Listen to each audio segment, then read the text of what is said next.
Hello and welcome everyone to the third day of the Global Tipping Point Summit 2022. We began the summit on the 19th of February with some fantastic speakers. We had Ms. Carolyn Shaw, who made us rethink our approach to education. Dr. Ranjani Krishnaswamy, who talked about the 21st century skills that leaders should possess. We also had a wonderful session from Ms. Shrija, who has done amazing amount of work with government schools in rural Karnataka. She's also done a lot of work in assessment, and she's shared all those success stories with us.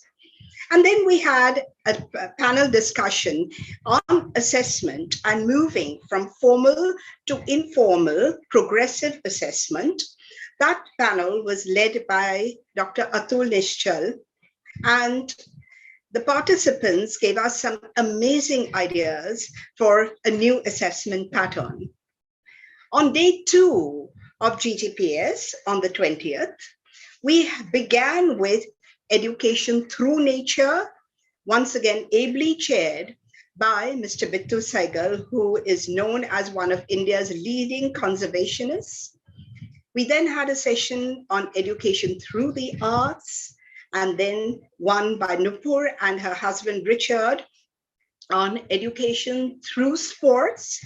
And finally, the last session of the day was led by Alexander Johnson, and he spoke about gamification and its value in education.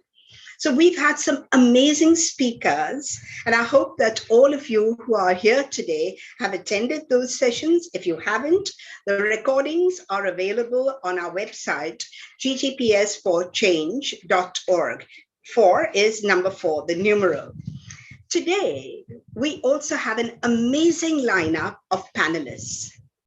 We have 4 panel discussions, which means that there will not be time for you to ask questions. However, we have an open mic session happening tomorrow from 6:15 to 7 o'clock, at which you can ask the questions. So we begin with Mr. Nitin Orion chairing active sensorial play-based learning. The next session is going to be chaired by Ayushi Banerjee on inclusive education. And here we are specifically dealing with social justice issues.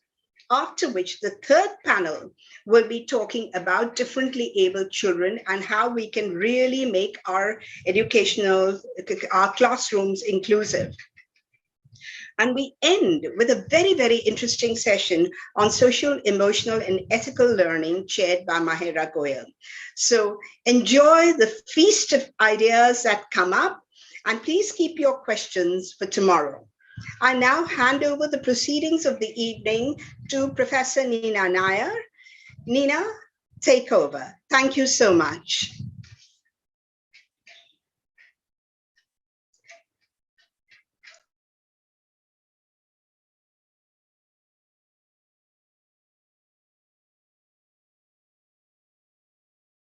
Ma'am, Nina seems to have lost connection. That's perfectly all right. Dr. Nina Nair seems to have lost connection. That's not a problem. So then we quickly move on to the first panel discussion. Mr. Nitin Orion, over to you. And the next 40 to 45 minutes are yours. Thank you so much. Thank you. Yeah, thank you, Kumi. It's been a wonderful run of sessions that we got to see, participate, and it was such an insight into all the different things that people are doing when it comes to early education. And I think I'd really like to congratulate you and the GTPS team to have made this huge leap forward. I remember the 2021 sessions, and this time they've really done so much more in engaging people to understand how frameworks can change and so on. Today's session is about active sensorial play-based learning, and I'd like to introduce myself. I'm Nitin Orion. Uh, Years back, I think almost 16 years back, I had the chance to come to rural areas. I was actually a professional in Mumbai. And having come to the rural areas and really sat with children and worked with children for a little while, I wondered whether I can make that leap myself and actually come and do something constructive in the rural areas. And in 2002, 2003, I was able to actually cross over. I left my work in Mumbai. I came to the to the outskirts of Mumbai, where I really set a little base, with children and set up a creative learning service. And what then followed is an amazing story of how little discoveries happened in terms of how children could learn so much more when they were given the chance to participate in active sensorial play-based learning, which we are actually going to talk about today. And to tell you a little about how the organization, the trust that I founded in 2005-06, it's called Learning Space Foundation, and it has done different kinds of work in terms of finding those crucial points at which children, rural children especially, how rural children in their environment and in their habitat, how they enjoy learning was something that we have been discovering all this while. It's been 15 years, and I'd like to just throw a light on how some of those things that we did in the in those 15 years made a lot of difference to how children have been learning. First of all, I'd like to talk about how because some of the young educated youth that joined me in this project, they were not teachers, they were just educated young people with BAs and BComs, and they were very excited to do something with me. So it sort of naturally arose. It just came up with the idea that, why not teach these young people how they could facilitate, learning among children instead of teaching children.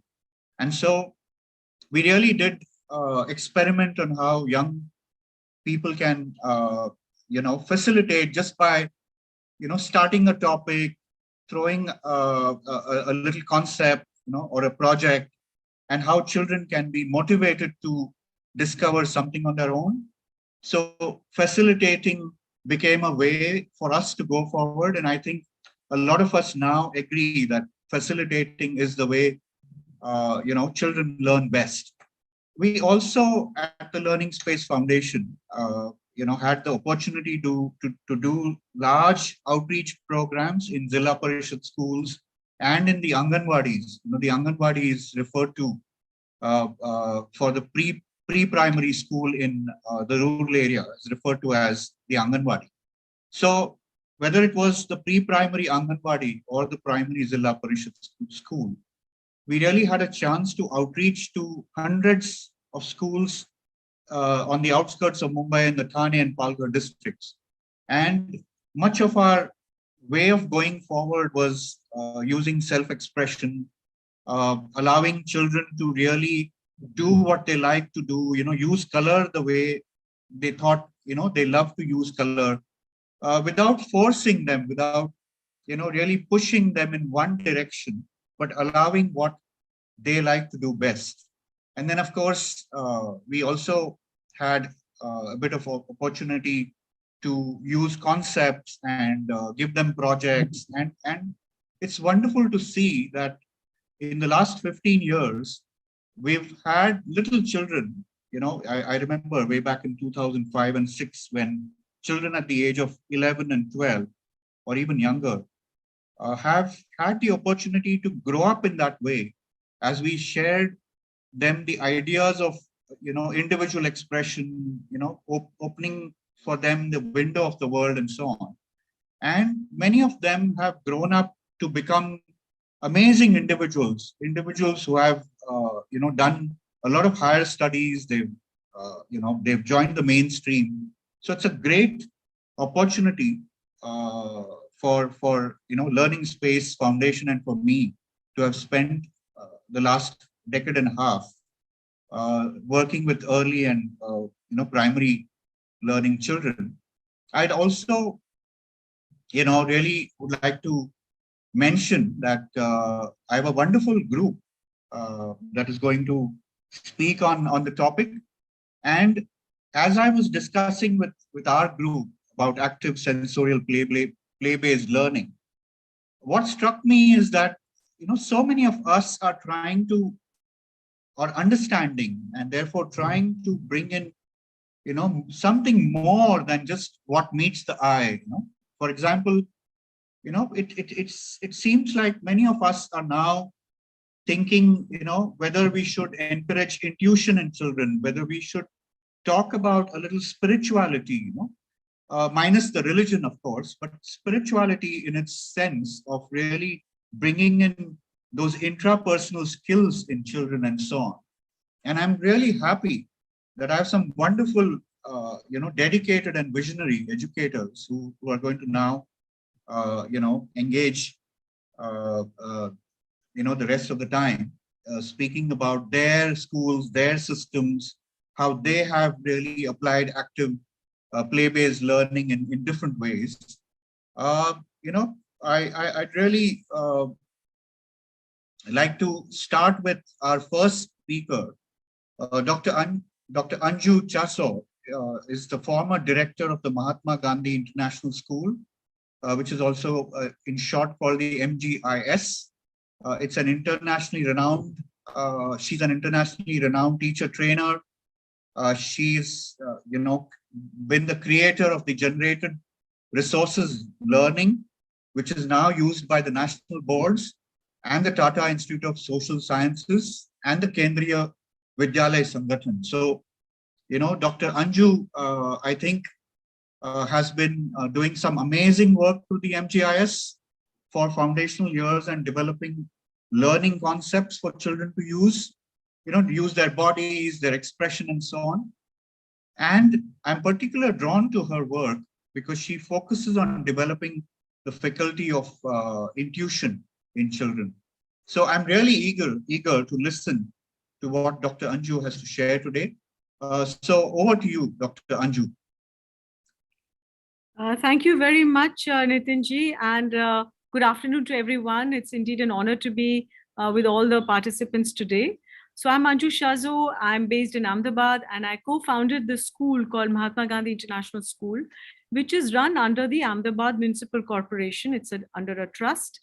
And therefore, this is a municipal school that we took, and we transformed it into an international school with a lot of different pedagogies. So there are different boards that we have because we're an inclusive school, and we want to create that opportunity for children to develop skills, to do other things, so that at the end of their schooling, they're able to go to any university or go into any field that they want.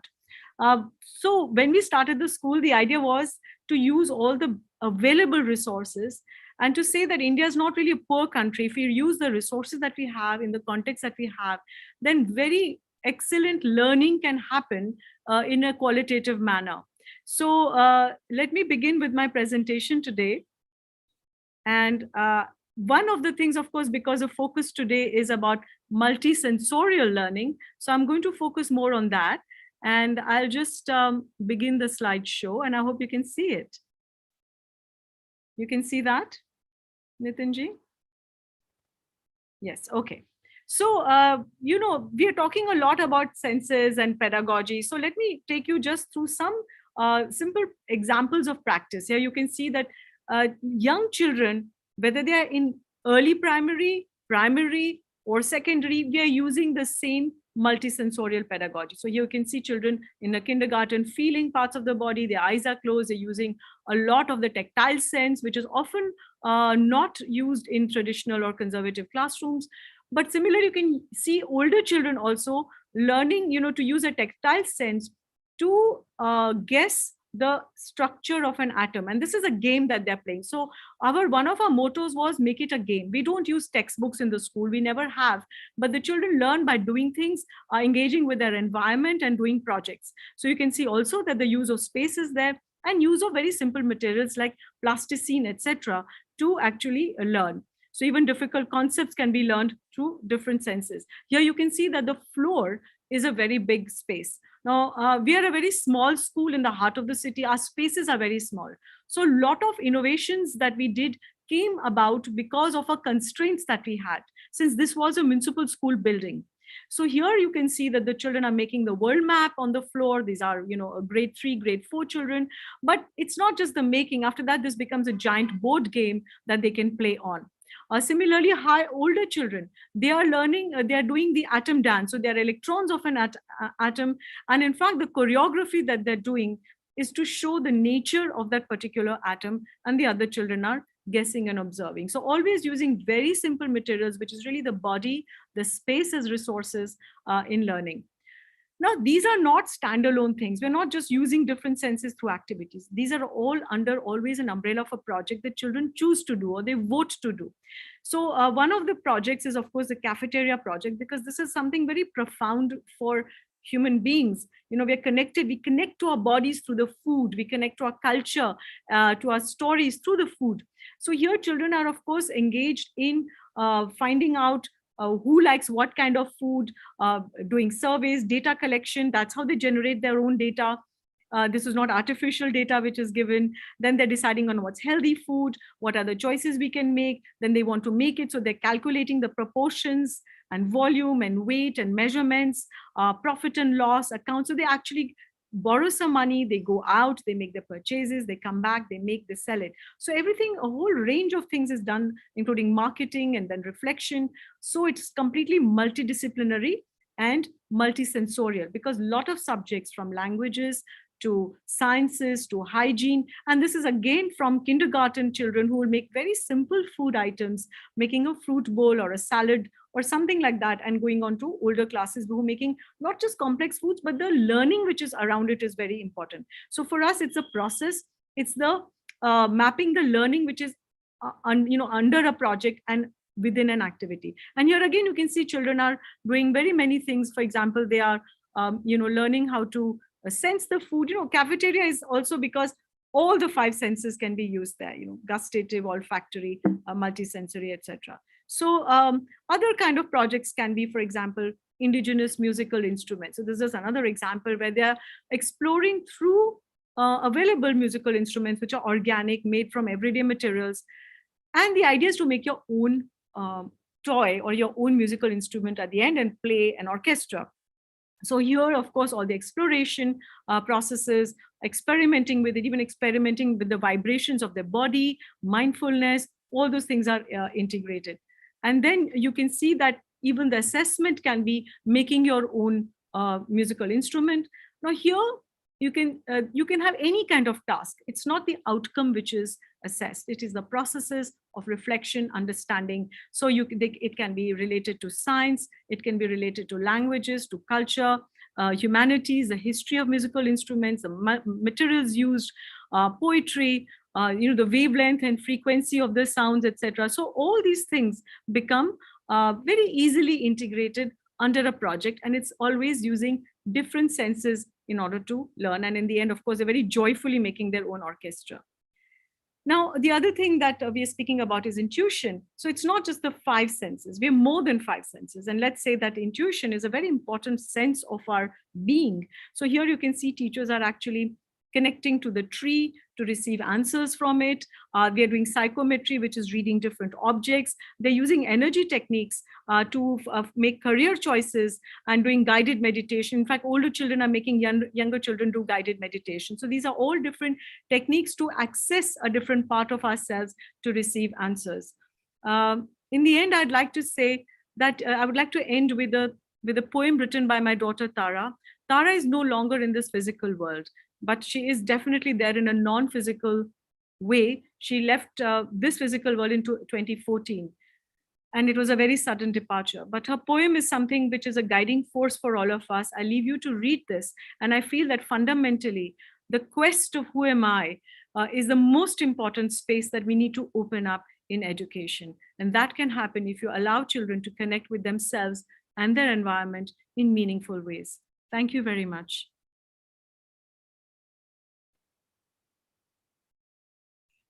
Anju, I really find some of your, some of the things that you shared just now are amazing.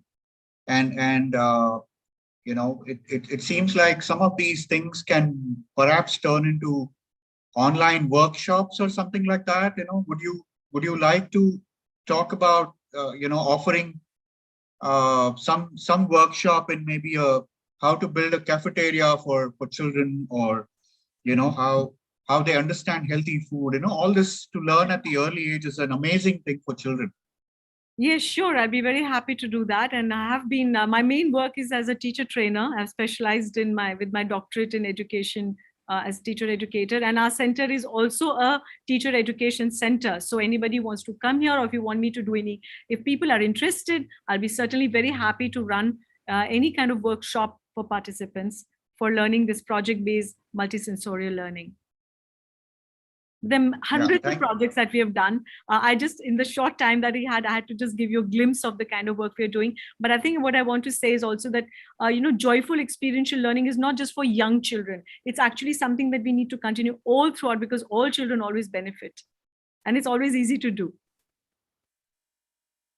Yeah, and then, a lot of educators, while at the early and primary learning level, it seems to be more conducive to do all these things. But when it comes to older children, and then they have to learn, math, and they have the science in the way that science is divided, into subjects. So I think it would be a good idea to for you to maybe take up workshops in how, this kind of, yeah. One thing I want to say is that we should never begin from the content. One tip that I would like to actually share with everybody is that what we always did was, don't start with what you want to teach. Start with what the kids want to learn. It's just a simple shift. If the kids want to make music, then let's begin with that. Let's begin with, making instruments, exploring sounds, poetry, music, etc. Or if there's garbage lying outside the school, then let's see how we can get rid of that. There's a traffic jam. How do we get rid of that? So I think examining issues around the school community, or looking at the interests that children have, if we can then map the learning on that, you will find it's organic, it's meaningful, children are motivated, and it's always active. It's not a demonstrative thing. I'm not here to just demonstrate something for the children. Children are there to learn, and I'm part of the group. I'm also with them as a learner. One thing I want to share, yes, absolutely child-centric. I can read in the chat boxes. One thing I want to share, we don't use the word teacher in our school. We use the word initiator. So what we do is we initiate the learning process, and then the group takes it forward. That is very, very important, and it's very powerful. Thank you, Dr. Anju. Yeah, it's been wonderful to hear all these amazing things that are already happening in your Indian school. We have with us another wonderful person, Dr. Jayanti Ramchandran, who is a science educator and the principal of the Mirambika Free Progress School, which functions on the basis of Sri Aurobindo's philosophy of integral education. She's an educator and facilitator of youth and self-development program. Over to you, Dr. Jayanti. Please tell us about your school and your ways. Good afternoon, everyone. From time to time, you'll hear the sound of the plane flying, so just bear with me. In Mirambika, sensory education is one of the 5 important pillars that we have with us for consideration. Physical education, and then we have mental education, we have psychic education, spiritual education, and now vital. This is vital education, which is about sensory, and one more step beyond that would be character education, which leads from sensory education, sensory development. So very quickly, I'll bring you through sensory development in Mirambika. It is something which is taken up in the day-to-day interactions we have with the children, in the way we live with the children. Through these slides, I will show you an example, just run you through what we are doing with the children, where activities are concerned. Through activities, we also, I hope you can see. Nitin, it's all right? You can see it? Yeah, we can see the Yeah, screen. okay. Very quickly, I'll run you through this. Right. Okay. Sense development, a conscious step. I'll just go like this. The science behind this is very simple. Information, all of us are familiar with this. Information on the outside, and even for us, it's also information from within. We have something called the inner eye too, but I'll focus on the eye, the ears, skin. These are all sensory organs. They receive information. Information is received by the chitta, which is passed on to the manas and to buddhi, and finally we have expression. Now this is the processing of the information down here you see, and this is the reception. So this is what Sri Aurobindo says. He is behind, he and the mother, they are behind this integral education that we are practicing in Mirambika.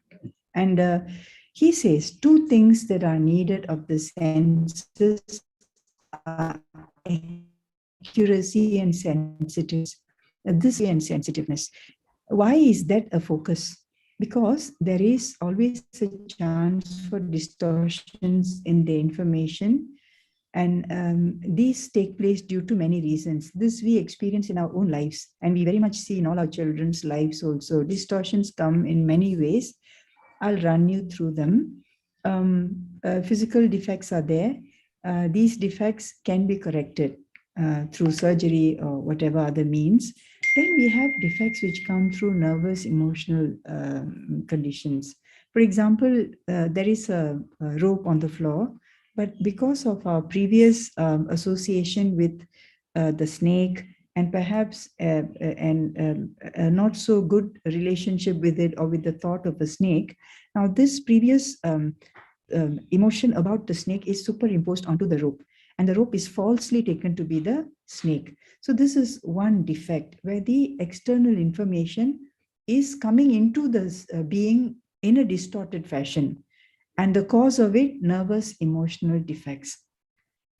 How can this be remedied? So here we have, in our day-to-day practices, we have situations where always calm is welcome. There is, with small children, there is a song which we sing, Shanti, Shanti aa jao, Hamare andar aa jao. There's this song which is constantly sung, and children settle down peacefully. And in the way the facilitator behaves, in the way the facilitator conducts herself, speaks, there is calm. And this is made into a habit. A habitual steadiness is welcomed in the children. So this is one way in which we can remedy such a thing as a nervous emotional defect. We also have something called a nerve purification, Nadi Shuddhi, which facilitators may practice in order to see to themselves and their defects, the way they perceive information, in order to create an environment for the children, which is going to be one of calm steadiness. And then we move on. There are defects and distortions which could be due to emotions, certain emotions we experience. For example, in this first picture, you see a child in the football pitch, and she is showing frustration. So something had happened, and she had perceived that move by her opponents, or the other children playing, as unacceptable. But in that state of anger, that information is going to be coming to her in a distorted fashion. Similarly, attractions. So attractions will cause a bias in the kind of bias in the choice of information which I want to take, or in the way I want to read the information. So this kind of distortions can be remedied. Usually we practice self-observation with the children. We practice reflections. And through the reflections, children are able to see where that particular emotion was seated, whichever was reflected upon. Where did it come from? And how was I affected? How do I feel now? So was that needed? Did it create a beautiful environment, for example? So through self-reflection, it comes on. And also getting children to be involved in work of high refined quality. For example, literature of a noble kind, a literature which celebrates a courage in a person, or noble ideas that a person expresses, or perhaps appreciating quality art pieces which are coming from the depth of a being and shows beauty. For example, that is art appreciation, literature appreciation, and they themselves creating such literature, creating such art pieces, playing with colors and so on. So this is one way we address it. Then we also have distortions due to interference of the mind. Again, the conditioning of the mind, our experiences in our life previously. Sri Aurobindo also brings in past residues from past lives. So all of these are born with it. Like the snake incident was one, residues from past life could also be there. This one is perceptions. My parents would have told me several things, would have brought me up in certain ways. I would have had certain experiences in my life and I would have had to struggle through it perhaps. And then I grow with a certain mindset which act as a filter to new information which is coming in. So my previous associations create impressions which act as filters to new information which is now distorted and not as it is. So for all this, this is mental purification. Again, facilitators go through this every time. And with children, we do it when we have concentration sessions, 5 minutes of concentration at the beginning of the day and at the end of the day. And even before starting something new in the day, we sit down and say, let's concentrate for a while. So these are some of the things we are doing to bring about sense development. It's like preparing sensory development. And I'll give you one example, how we take up this thing of sight. When one has not trained one's vision, one sees vaguely, imprecisely, and has impressions rather than an exact vision. If one has sufficiently developed, one can know the nature of things through sight. So just by looking at sight, sight itself can tell us so many things about something we are looking at. For example, discernment of color, the various shades of colors, the various density of colors, the various emotions that colors may evoke in us, for example. So just by looking at colors, an object, we can learn a lot about it through colors, shape and size, measurement, movement, texture. Let's go to colors. Now, this is a space within the classroom. We are using blocks or colored art items. We are using color pens, color pencils, crayons, etc. And learning how to identify colors. We also learn how to match colors. We sequence different shades of colors. Then we move out into nature. During our nature walks, during some of our projects we take up, colors also come into the picture. The sight comes into the picture through this, by looking at colors. Then we have another aspect, shape and size, playing with blocks, feeling blocks, wooden blocks, colored material, colored objects, colored shapes. We try to arrange them in order and work with them. Children spend hours sometimes just feeling them and working with them and knowing and actually sharpening their senses, this sense of sight. Then through sense we can count. So these practices are also taken up by the facilitators, where children sit back and they count with their eyes, or they compare weights. This is heavier, this is not heavy. Estimations leading to more and more accurate perceptions. All these are like bits of training which happens every now and then. Then we have Jayanti, we're just a little short of time, so yeah. If you I'm could, just finishing. Then we have movement. So all these, finally, why we are doing this, we have something called sense refinement. The more refined the senses are, then the better the person is, the character develops accordingly. And just one last quote before I end this. To this general education of the senses and their action, there will be added as early as possible the cultivation of discrimination and the aesthetic sense, the capacity to choose and take up what is beautiful and harmonious, simple, healthy, and pure. And this leads to character development of a higher order. Thank you. Yeah, thank you, Dr. Jayanti. Actually, your subject is so deep and goes into so many dimensions that, I'd really like, members in the audience, if you really want to know more about Dr. Jayanti's and Mirambika's ways of putting out subject matter to children and developing them in a wholesome manner, I'd really, like you to write to Dr. Kumi or the GTPS and ask for a larger session so that we can learn much more about, how they run the school. I'd like to go ahead and introduce you to Lavina Gonsalves, who is the director of the Montessori, Besant Montessori School in Mumbai. And she's been passionately involved with Dr. Montessori's approach to education for a long time. So over to you, Lavina. Thank you, Nitinji. I would like to first of all say thank you to Auntie Kumi for giving me this opportunity to be here today. It is an honor to be a part of GTPS. And I am here to talk about sensorial area in the Montessori environment. As a child already has a sensitive period from the age of 3 to 6 years of age, and they are most receptive to the processes and learning that is happening in their life. And sensory activities are used in Montessori method to help children to discriminate, to develop order and refine their senses. And sensory activities also help to build connections in the brain through different senses. They refine their senses, with sensorial perception becomes structured, and they are also able to comprehend abstract concepts easily while working with these materials. Dr. Montessori calls these materials as materialized abstractions, which means that the object is seen, the sensations are felt, the image is seen, and the idea is established forever. So there is clarity in the concreteness of the material. So children learn through their senses by exploring their environment where they are playing.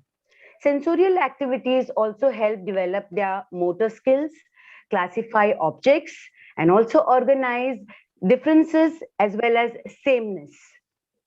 This sensorial development prepares the mind for mathematical thinking as well as encourages their language skills.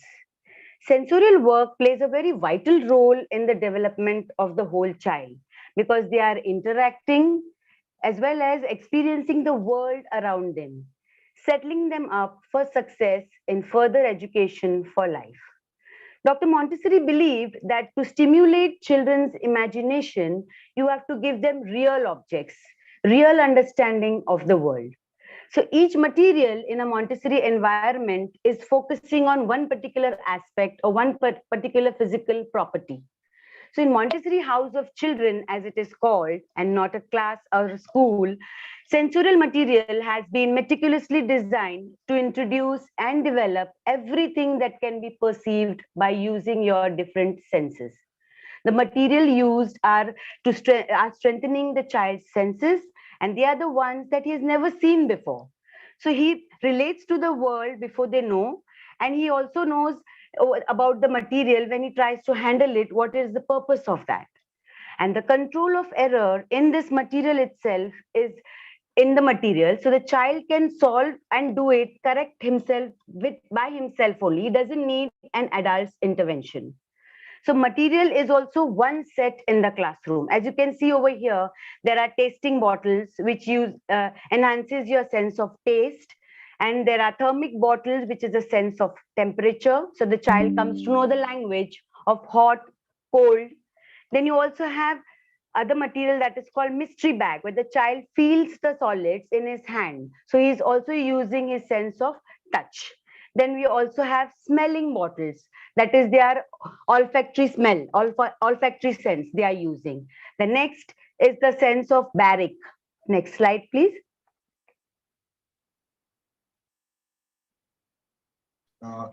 Lavina, you may have to slightly hurry up because we're short of time. Okay. Okay, okay. So there is direct sense where they weigh different things. Then there is also color boxes where they are using their sense of color. The other day, I was just trying to recollect a child outside in the play area was saying that, Auntie, this is looking so beautiful because the colorful things are there in the play area. So that which means that the child is seeing the beauty in the classroom outside the area because he's developed the sense of sight through his colors that he can see around.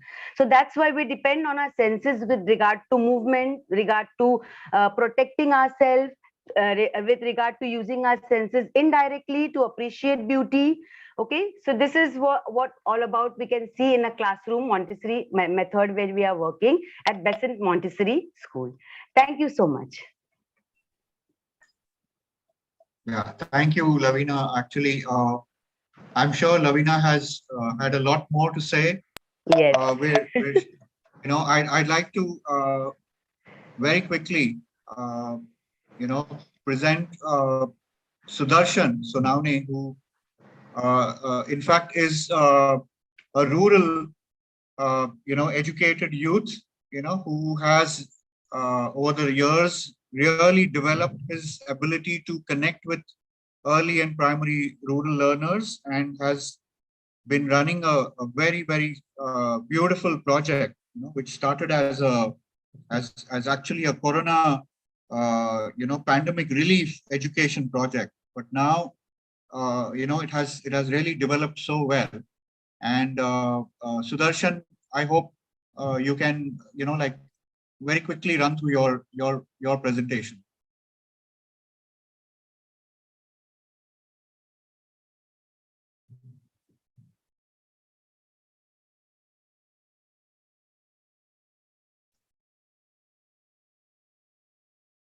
Mute. Sudarshan, you're muted.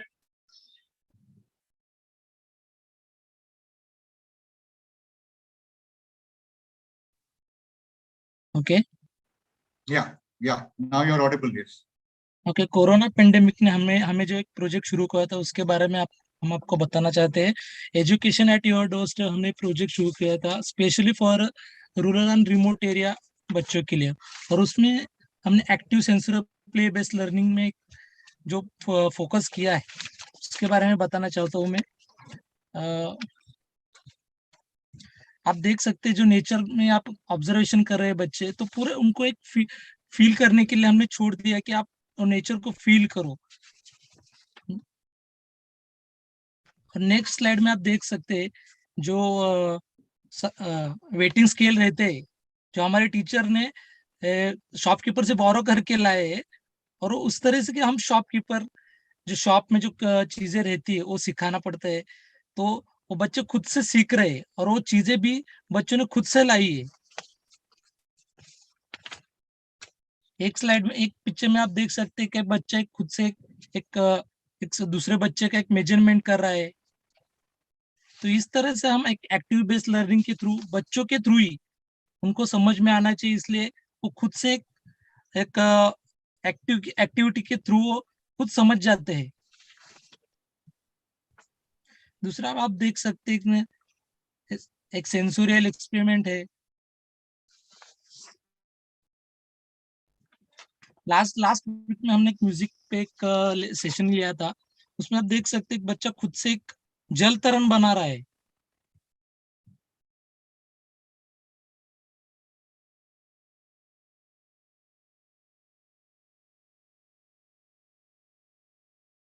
आवाज आ रही है sir?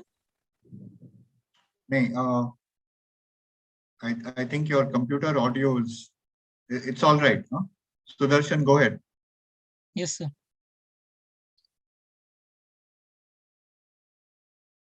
I'd like to add here that, Sudarshan and his team had been given the idea of, to be able to really for children to listen closely to sound and to understand how sound turns into music, and the way they have actually done that is wonderful. Sudarshan, please go ahead. Okay. इस slide में देख सकते हैं हमने एक ऐसा एक मतलब बच्चों को उसके सराउंडिंग के जो रिसोर्स रहते हैं, हम अभी रिसोर्स खरीदते इधर से उधर से, तो हमने ऐसा ना करके जो उससे सराउंडिंग में जो रिसोर्स रहते हैं मैंने ग्रास रहता है, जो स्टोन रहते हैं, एक तरीका हमने बच्चों को सिखा दिया। तो कभी भी बच्चे ग्रास के थ्रू, आप देख सकते हैं ग्रास के थ्रू उसने अपने खुद से एक ब्यूटीफुल हाउस बनाया है। इसमें देखिए सीड्स के थ्रू उसने एक मराठी लेटर्स भी बनाया है, और इसमें आप देख सकते हैं तो एक ब्यूटीफुल नेस्ट उसने खुद ने बनाया है, और उसने खुद एक पेड़ पे लगा दिया है पंछी के लिए।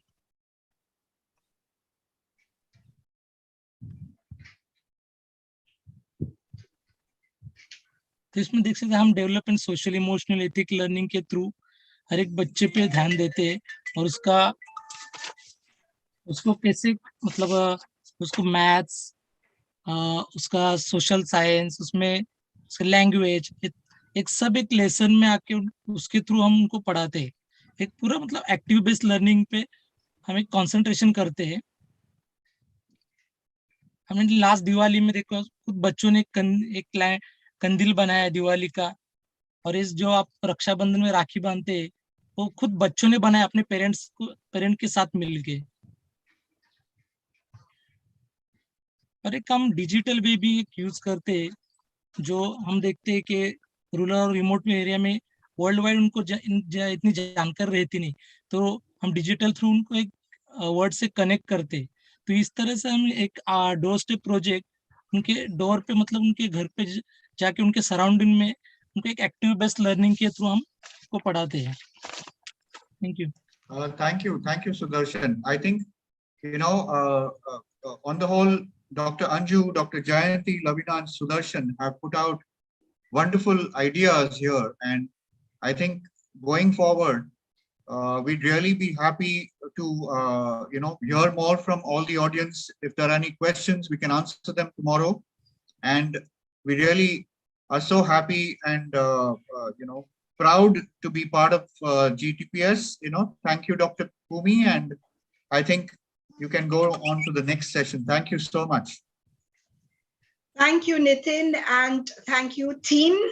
That was a really, really very, very absorbing and interesting session. One of the things which I think all the 245 participants today may have noticed is the faces of the children. There was no stress on their faces, except when Jayanti wanted to illustrate stress. And I think this is the kind of education that we want for our children.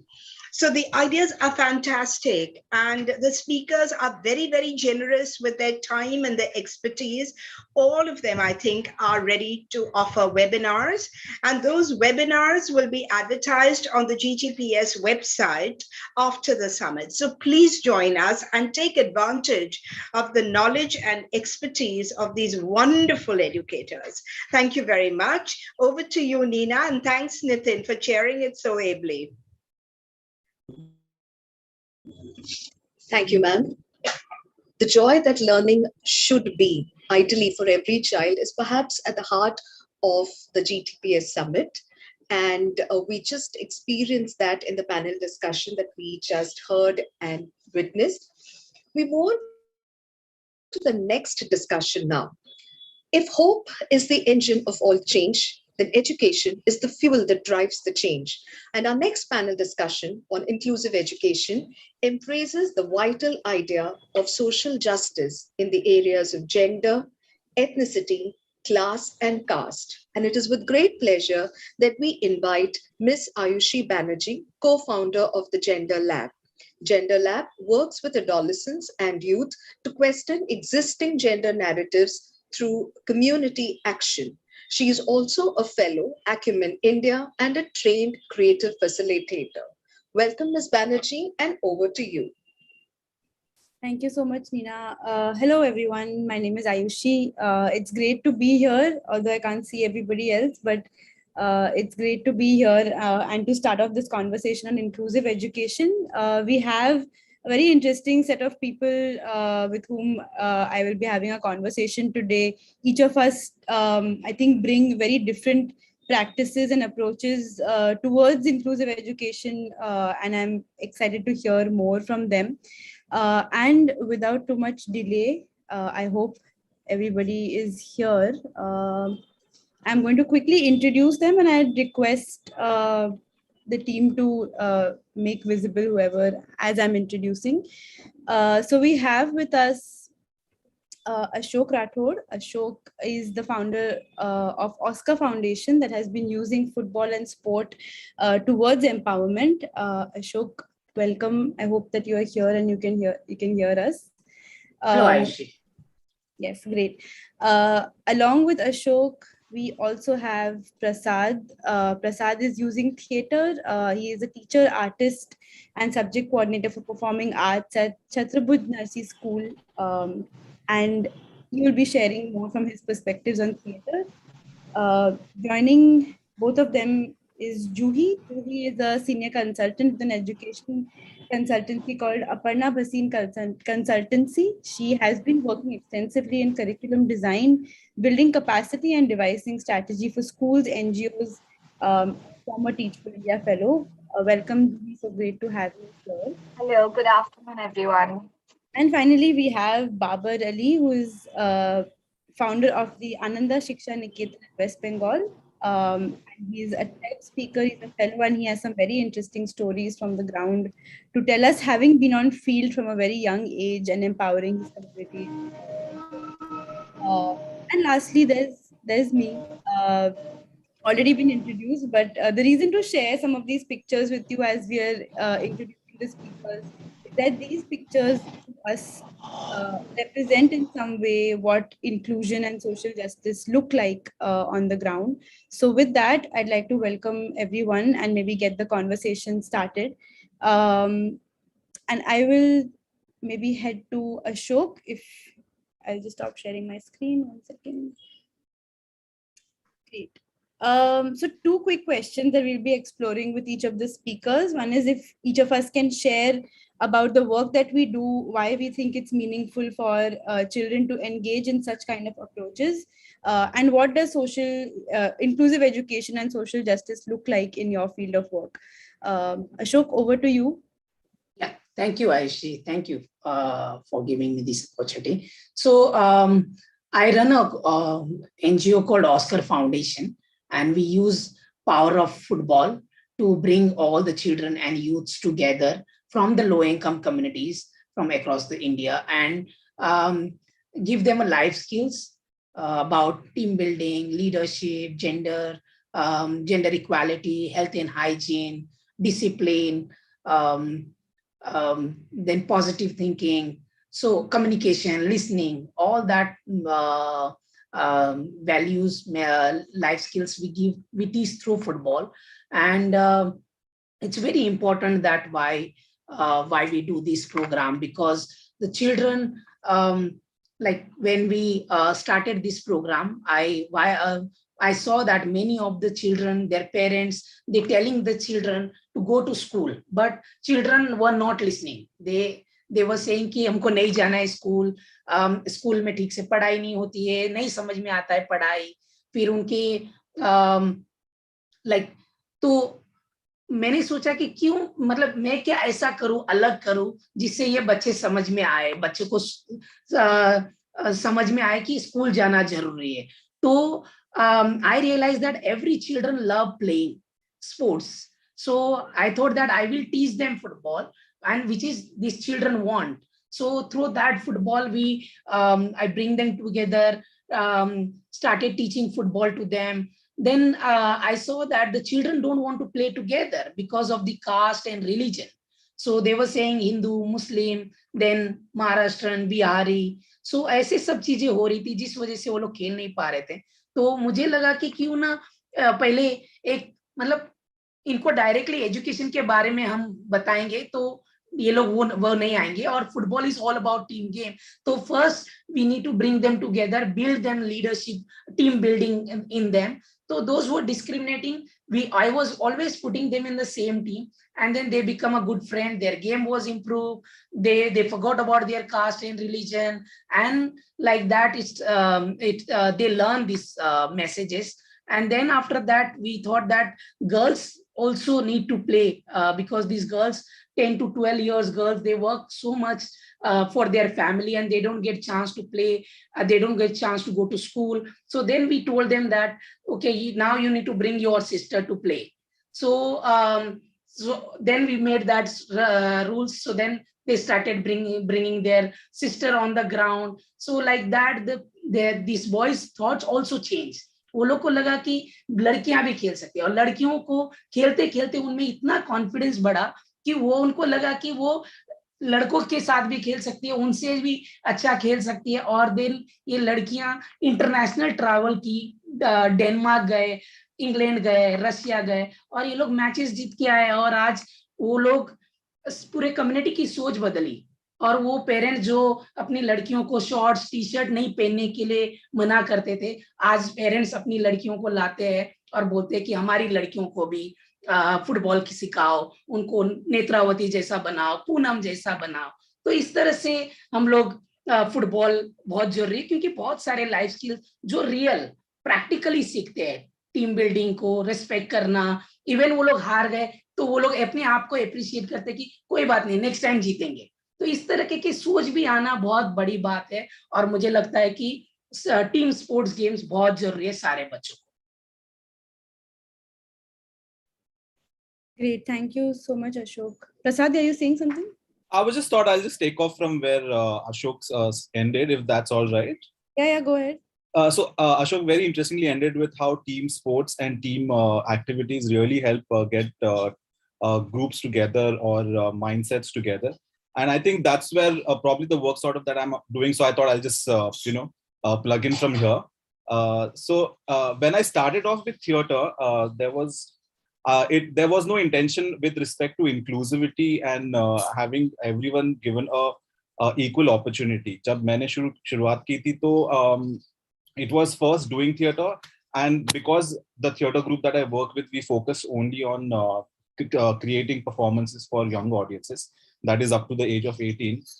We had sessions where we would interact with children of different age group to understand how they behave in certain scenarios, or when they're playing games, and when they're engaged with an activity which has a focus. And वहां से शुरुआत हुई थी, तो then that's how I realized over a period of time that how theater can be used to bring about a level ground. Like a very basic thing, I'm sure a lot of educators use it in school as well, but there's something that we do in theater is something known as a circle of discussion, right? Where everyone is equal in the rights of being able to present their thoughts and their viewpoints. तो इससे शुरुआत हुई थी, and over a period of time I realized how theater really helps me to provide that platform and that safe space to the participants, to children of all age groups, to be able to express what they have to say. And well, so again, it wasn't as intentional, but it works across genders as well. Like girls are able to participate as freely as boys are.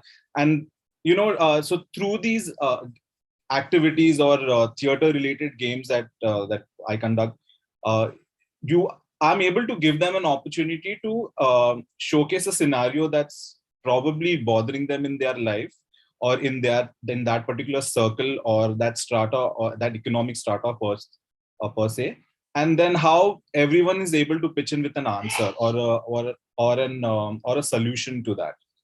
So that's the kind of work that I've been doing using theater. Not so much as much as performative theater, but more on the creative side, where the participants or the children who are there are encouraged to share a problem and come together to sort of come up with solutions for that. And that's when I realized that it really brings together all these different ideas and people from different strata and gender. At the end of the day, then, when you're looking at the problem and a solution, you're not looking at it as a male and a female, or someone, or a rich or a poor. You're looking at it as a problem, and then you're finding a solution. And that's where this whole idea of working together as a team towards a common solution really comes into the picture. And that really, I think, brings in inclusivity, sort of a backdoor entry, but I feel that it really solves the problem there. So Great. Thanks a lot, Prasad, for bringing that in. I think for both of you, I feel like there might be some follow-up questions on more examples. So we'll circle back to that. Just wanted to move to Juhi. I think Juhi, you have had field experience and then you've moved to a more curriculum design capacity building role. Could you share what that transition was like and why you feel it's so important from a curriculum and capacity building aspect? How do you bring social inclusion into that? Thank you, Ayushi, for the question. So just to give a brief understanding of my background, I used to work at Teach for India as a fellow for 2.5 years. And then I moved on to curriculum development. And at Teach for India, I don't know if everyone's aware of it, but we work with government or low-income schools, and we are basically embedded in the school itself. So one of the schools that I worked with was a low-income school in Worli, in Bombay, and so it was a first-year intervention. So it was second and third grade. So they had no understanding of what inclusion is, what diversity is. They in fact were in such a bubble that most of the times they didn't even know that there was, that there's a world outside that little bubble. So one thing that I noticed is it was these observations in the classrooms that helped me understand how to approach inclusion and diversity. One of the key observations that I had is the first day that I went to school. All the teachers in the school would have lunch after all the male teachers in the school. And that was just a structure in the school. So on the first day of school, in my school itself, we saw that all the girls would automatically stand behind in the line, while the boys would get to go first in line for their midday meals. So it is observing all of these things that are present in their context. Similarly, one of the other things I observed is there was a day when all the girls in my class came in, and we were assigning chores to the girls and the boys. And all the girls automatically went to do the jhadu, while all the boys wanted to do the manual work. And this is because what they've seen and this is what they've observed. So understanding that, instead of saying, okay, let's include everything, I think we need to see from the lens of let's expose them to the diverse nature of the environment. So for the longest time, they had never seen an African American person.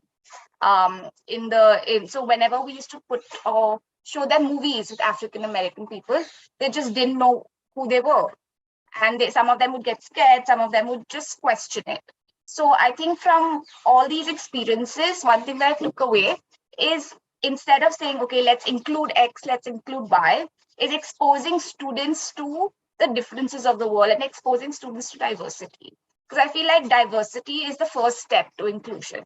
If students understand that every single person comes from a different space, like everyone, even a man who is working comes from a different space than a woman who is working, and both their spaces are important. And I think that's something that I really took away from my field experiences. And when we were doing curriculum, we ensured we brought that into it.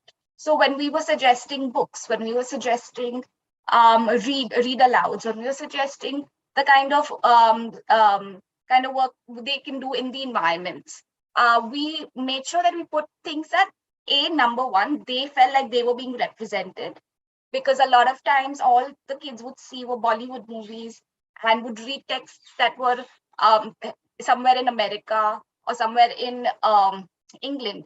So they never felt represented. Secondly, it's exposing them to the diverse cultures of India, diverse aspects of different social systems, and making them, through critical thinking, understand that what is racism, what is colorism, what is sexism, by understanding that, okay, there is a spectrum of people, there is a spectrum of races, there are different spectrums of colors, and making sure that they come to their own conclusion by understanding what is present. So I think this field work helped me put that into the curriculum space as well. That's great, Juhi. Thanks for sharing how you observed these moments to kind of see diversity and then bring that into curriculum. That is really important. I would like to invite Babar now to share. Babar, you've been named the youngest headmaster, and I'm sure you have a lot of very interesting stories considering your journey has started so young. Yeah, I would love to hear about the school and also just your perspectives on social inclusion. So, namaskar, and thank you very much for this opportunity. So, at first, I will like to convey my idea of inclusive education. So, according to me, inclusive education is education that includes everyone. It should have people from different religion, different food habits, different genders, including non-binary, of different abilities, including those with special education needs, different caste learning together. So helping each other and ultimately helping the nation to grow. So, so in my way, I am trying to achieve the same. In our school, you will find people from different genders. As of now, only male and female, religions, caste, and some of the special kids learning happily. So in the year of 2002, when I was a student of class 5 and a boy of 9 years old, so my father, he admitted me 10 kilometers far away school. And after returning from my school, I saw the children like my age, they are unable to attend schools or they engage themselves with different work. So I collected 8 of them, include my sister, who was my first student, and started teaching in my family backyard. So whatever I have learned from my own school, I used to share with those children. And you see, there was lots of difficulties, so I am not going to share all of this. So when I founded my institution, Anando Shiksha Niketan, the home of joyful learning, um, the village elders were very skeptic to educate their children, as because they were not educated themselves. They using their children as the helping hand to send their girls children at our school. There was a strong reservation in our society. So when I pursued to the parents to send their children at our school, the first question was asked that how education will be important, even who cannot afford 2 squares a meal in a day, and to educate girls, they will not find husbands. Actually, early marriage was existed.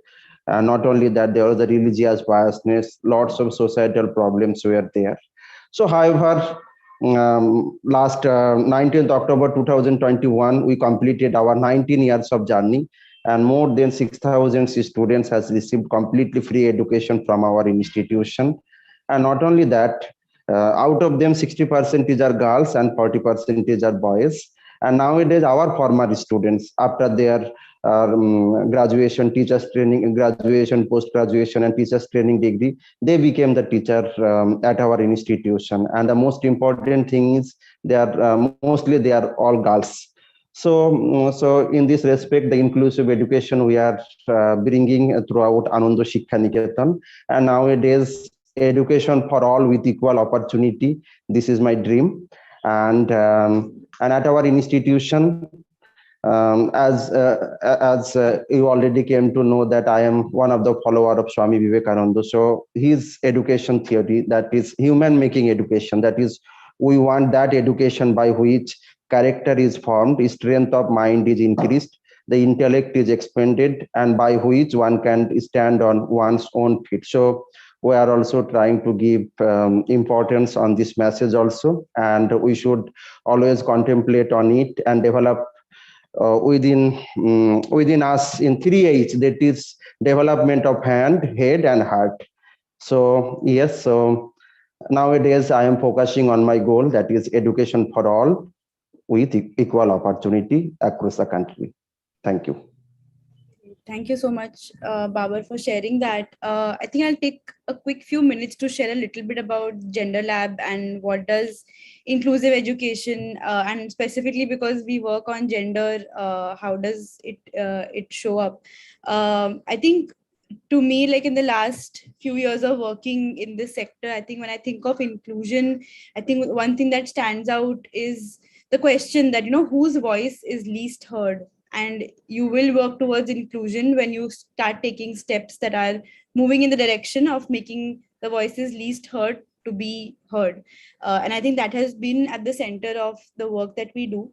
At Gender Lab, the primary issue that we started working with was the fact that a research report by Dasra states that 113 million adolescent girls in India are considered an invisible population. And why invisible? Because of so many socio-cultural practices, conditioning, denial of autonomy. Adolescent girls are very less likely to discover their dreams, discover their potential, or even get to making their voice or themselves heard. And so as an organization, we wanted and continue to want to change this narrative by creating spaces of empowerment for adolescent girls in schools. We focus on building 21st century skills amongst them by enabling them to be change makers in their own community. So we work across Mumbai, Delhi, and Haryana. It's a mix of urban and rural areas that we work in. So across these 200 schools, our effort is for girls and boys to take up initiatives in their own community that help them understand their community at a deeper level and be able to identify what social issues exist there. So with the girls, our effort is to enable them to learn about their own leadership, discover their own leadership potential, and become aware of the gender stereotypes that they live in. This is usually delivered by a group of young women in the age of 20-25 who are called the Gender Lab Fellows, who are themselves women who have battled different gender stereotypes growing up and are now willing to create a safe space for adolescent girls to come through that journey and be more self-aware. However, through this work, and I'll share a few examples after this, but one of the things we also realized while doing this work, we were doing this work across a lot of different identities of adolescent girls. So whether it is a class difference, class, caste, religion, and of course the urban rural difference. So there was a lot of diversity we were engaging with, and it has been a journey to understand how, I think as Juhi was saying, that how does diversity really show up, and therefore how does inequality show up, and therefore in a schooling system or as a plug-in program, how much we can do to create spaces which are the opposite of what the actual system is. So create an opposite space, a space where, say, the voice of an adolescent girl will be the loudest, or a space where the voice of boys will be more about their personal expression, self emotions, etc. And so an important and critical part of our work in the last 3 years, which has emerged, is called the Redefining Masculinities vertical, where we currently focus on two key things. One is a program with adolescent boys to understand what does it mean to be a boy, what does it mean to be a man, and to really redefine how they need to show up in the world, and what's the impact of patriarchy on them, and if that changes, if they are to get a space where they are not the macho man that they are always supposed to be, how would that impact them, their own well-being, and therefore women and girls around them as well. And secondly, from our learnings from this work with girls and boys, we realize how critical it is, just like today we're engaging with so many educators and teachers, how important it is to talk about gender inclusive classrooms. And I think when I say gender, it also automatically means that gender doesn't exist in isolation. It exists at the intersection of each of the different social identities that we talk about, be it class, caste, religion, and so on. And so we came up with a program called the How We Raise Our Boys series, which is now it's an online series now for educators to learn and explore ideas of masculinity in their own classroom in different regional languages, as well as how to implement certain practices in the classroom that create the classroom to be a safe space of expression. So I think based on the different sharing that everyone has done here, it's clear that the desire for inclusion will happen through safe spaces, whether it's through theater, or it's through sport, or it's through a whole school that has a different culture, or it's through curriculum. There's a need and a willingness for at least some of us, and we are here today to start questioning how a classroom should be, what's the culture of the classroom, what's the culture of any space with children to be in. So it's really great to hear all these different perspectives. I just want to share a couple of examples about what kids take up, and just so that we can understand the potential that is there amongst children, because very often in classrooms or in spaces, we may underestimate what's the potential of a child to create change. And I think for me, a personal learning has been around how giving a small opportunity and creating a space of trust and equality can really transform how a child looks at their surroundings. So because we have a social project initiative at the end of our as part of our program, one of the examples, girls take up topics on, say, domestic violence, alcohol issues, different kind of discrimination around them, civic issues, etc. So we've had girls being able to, in their own local community, take up for example, an issue on lack of access to a public toilet, and realizing that women and girls are deeply impacted because of that in their own community. And this is in a community called Malvani here in Mumbai. And they were able to go lobby with their MLA and get the toilet reconstructed and spread awareness in their community about how to use and keep that clean. Girls are able to identify issues like they felt that sanitation workers in their school and around their school were not respectfully treated, and they took out an entire movement around their school, mobilizing people to understand why it's important to respect them and how they are a big part of our everyday lives, etc. So they are themselves able to observe inequalities the moment you ask them what's the issue in your community. Then you ask them, what do you want to do about it?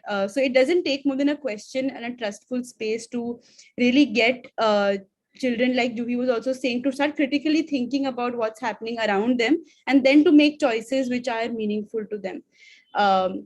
And how all of this happens in a particular context. So the context in Mumbai and the context in Haryana is so different based on the reality that they come from. So how can we continue creating spaces which are contextualized to the reality of each of our students, and thereby using all of these different approaches to continue having inclusion in our education.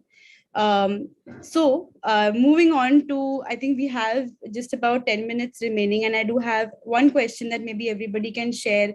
I think Ashok, Prasad, if there are any examples that you can share from your experience specific to how did you observe moments of inequality and bridge them, if at all there are such examples for you. And I mean, I think the question is the same for everyone. If there are any examples that you would like to share of challenges that you have faced while doing this work, and because we all bump into our own biases and our own upbringing while doing this work. So how have you navigated that?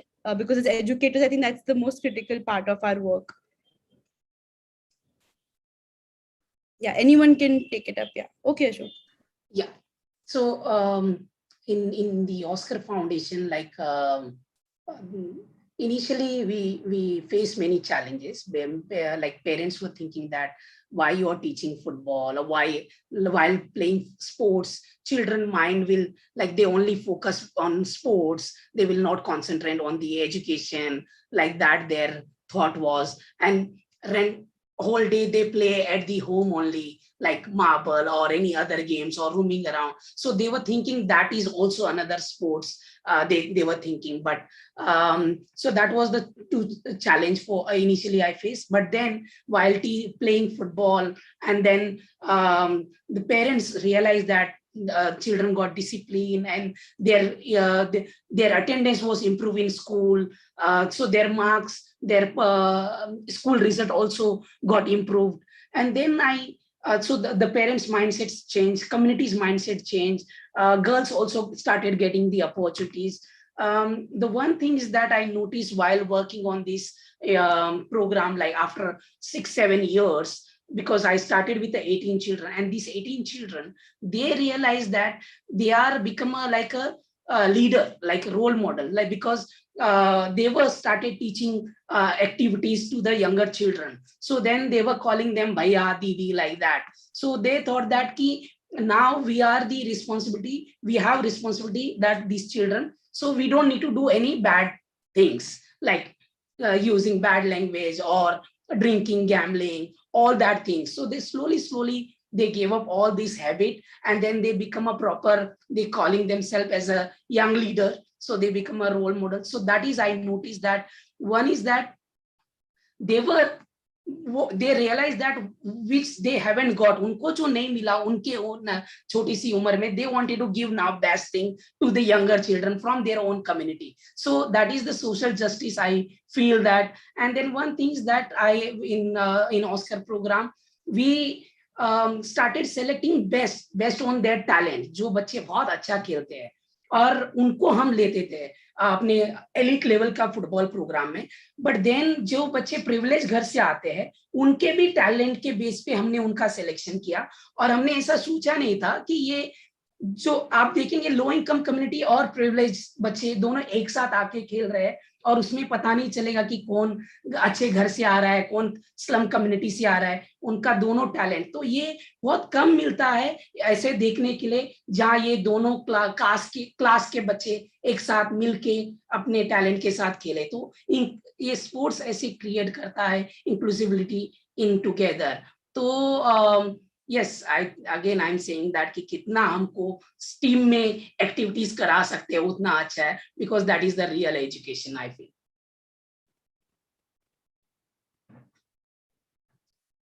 Juhi Prasad, Babar, just feel free to unmute and share. So there's this one incident which happened while I was working at a school, and I think that was sort of a turning point for me. So one of the great things about the school was they had children who were differently abled and who had issues with focusing. They were all part of the same class and there was no discrimination there. However, during my drama class, I really struggled with this one boy because he would like to leave the room and roam the school because he could not take part in the activities happening in the classroom. And I remember him very well because there was an incident which happened on the very first day for me at the school with him. During one of these activities, I realized if I give him a certain a role to perform, a certain task to perform, the boy really focused on the work, and he later we realized that it was something that he really liked, and he became the presenter for all the children who would come up to present their work. So he did not want to create any performance of his own. He was more than happy to perform as the presenter for these children.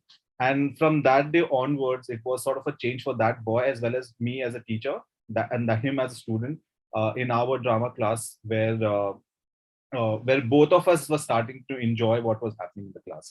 And I think for me, I think when I look back at it, it was a good example of how theater was helping, to create a safe space even for someone like him to participate equally with the rest of them. And not being forced through devices and other things, but it came about naturally. So I think that really worked for us.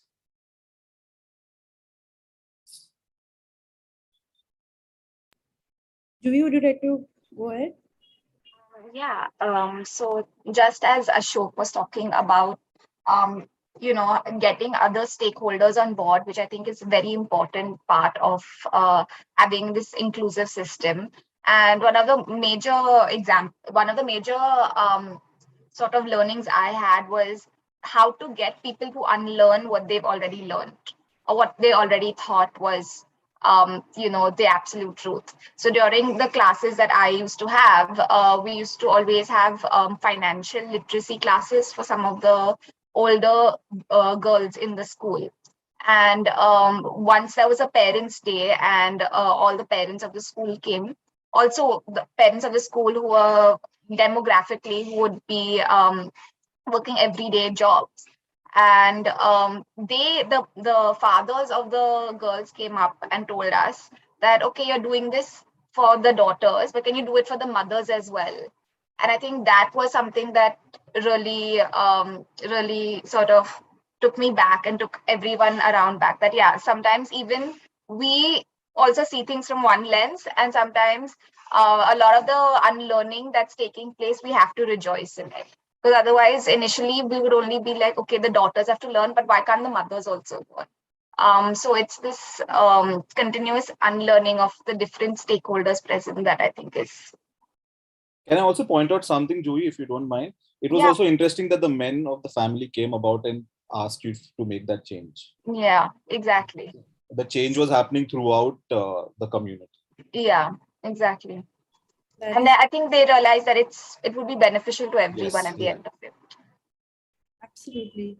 And it's interesting how, like, either as social workers in the community or as teachers or educators, we can play such a big role to just bring a conversation or an input, and how that can create ripples of support in different ways. Babar, would you like to add something? Any examples from your? I don't know if Babar is here. Yes. Okay. So, yes, so when you are trying to create social impact, you are acting as a change agent. You are challenging societal norms, and that is not easy. So there was lots of difficulties I have faced when I started my institution, Ananda Shiksha Niketan, the home of joyful learning. I already mentioned you. So, but you see, I started our work with 8 children. Nowadays, more than 6,000 students they passed out from our institution, and not only that, especially the girls children, they were unable to attend school, and the boys they engage themselves with different work. So for them, um, the basic education, the elementary education, it was not possible for them, and not only that, to convince their parents it was very difficult. But when they came to know that the education also important for their lives, so they came forward to send their children. And not only that, you see the girls, especially why I am going to give you the emphasis on girls education at our institution, because due to their the strong reservation and poverty, and engage themselves with lots of different kinds of household works. They engage themselves in their houses or in different sectors, but they educated themselves, and nowadays they came back as the qualified teacher at our institution. So in this aspect, we are getting something important. We are bringing renaissance in the field of education throughout Ananda Shiksha Niketan, the home of joyful learning. And not only that every child should get an equal chance to shine in the future. And according to me, education is the way to fight poverty and superstitions. And as I told you earlier, my work is human making. Social justice is in giving equal chances to all, and making people understand the difference between equality and equity. And so my target is very clear: creating a good human being, because this is most important nowadays, so that they can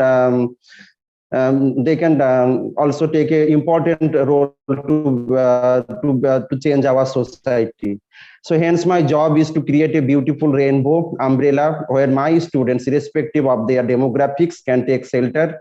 When students receive inclusive education in the future, it is very difficult for them to hate someone different from him or her. They appreciate diversity and understand how diversity can help any institution or organization.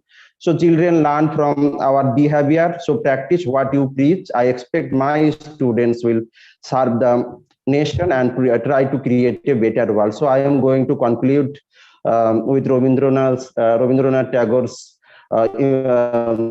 famous poem, that is, where the mind is without fear and the head is held high, where knowledge is free, where the world has not been broken up into fragments by narrow domestic walls, where words come out from the depth of truth. And these 2 lines should be embossed on the tablet of our mind: mileage to go before I sleep, and mileage to go before I sleep.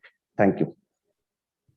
Thank you so much, Babar, for concluding this at such a great note. I think the rainbow and the umbrella for me stand out from what you shared as a perfect way to kind of put this together, that inclusivity in education has to come from so much of acceptance and love, that we don't know every identity. We don't know how much diversity is probably headed our way. I think the biggest step that we can take as adults in this field, as human beings in this field, is to accept, love, care, create such kind of spaces where every identity, every child comes from, feels accepted, and then just to allow them to thrive in the way that they are meant to. So thank you, Ashok, Prasad, Juhi, and Babar for bringing in such great perspectives. And I hope that everybody listening has gained some insights and just questions maybe from listening to everyone, and that will go back into in their respective fields with lot of self-reflection, lot of care and commitment to create these kind of spaces. And with that, I think we are done with our time, so I will hand it back to Dr. Kumi. Thank you so much. Thank you, Joy. This was Thank you, Ayushi. Thank you, Prasad. Thank you, Baba. This was an inspirational session. We just hope and pray that all young people think and behave the way you do. This is an extremely young panel. And if you go to our website, gtpsforchange.org, you read about their rich bios. They've achieved so much, and yet they're so beautiful as human beings. And I think Babar is absolutely right that the aim of education is to make people better human beings. Also, the way they are deconstructing all these ideas of gender, ethnicity, and also including masculinities. I think it's brilliant, the kind of work you're doing. And we do hope that you too offer webinars. I know you are all extremely busy. One webinar per person, and we'd be delighted to have you on the and advertise your webinar on the GTPS website. So it's been an absolutely amazing and inspirational session. Thank you very, very much, all of you. Thank you. Thank you, Kumi. Thank you, Dr. have Kumi. you. And to Nina. Being in the panel. Thank you. Thank you. Thank you. Over to Nina. Thank you, ma'am, for so beautifully demonstrating the sheer transformative power of education. A warm and sincere thank you to Ms. Ayushi, Ms. Juhi, Mr. Prasad, Mr. Ashok, and Mr. Babar Ali. In a world where education for all is not a mere ideal, but a reality, inclusive education must necessarily embrace differently abled learners. And it is our pleasure to invite Dr. Sujata Ban, Professor, Head, Department of Special Education, SNDT Women's University, Mumbai. Besides her impeccable academic credentials spanning over 28 years as researcher, teacher trainer, and administrator, she is also an author. A very warm welcome to you, ma'am, and over to you.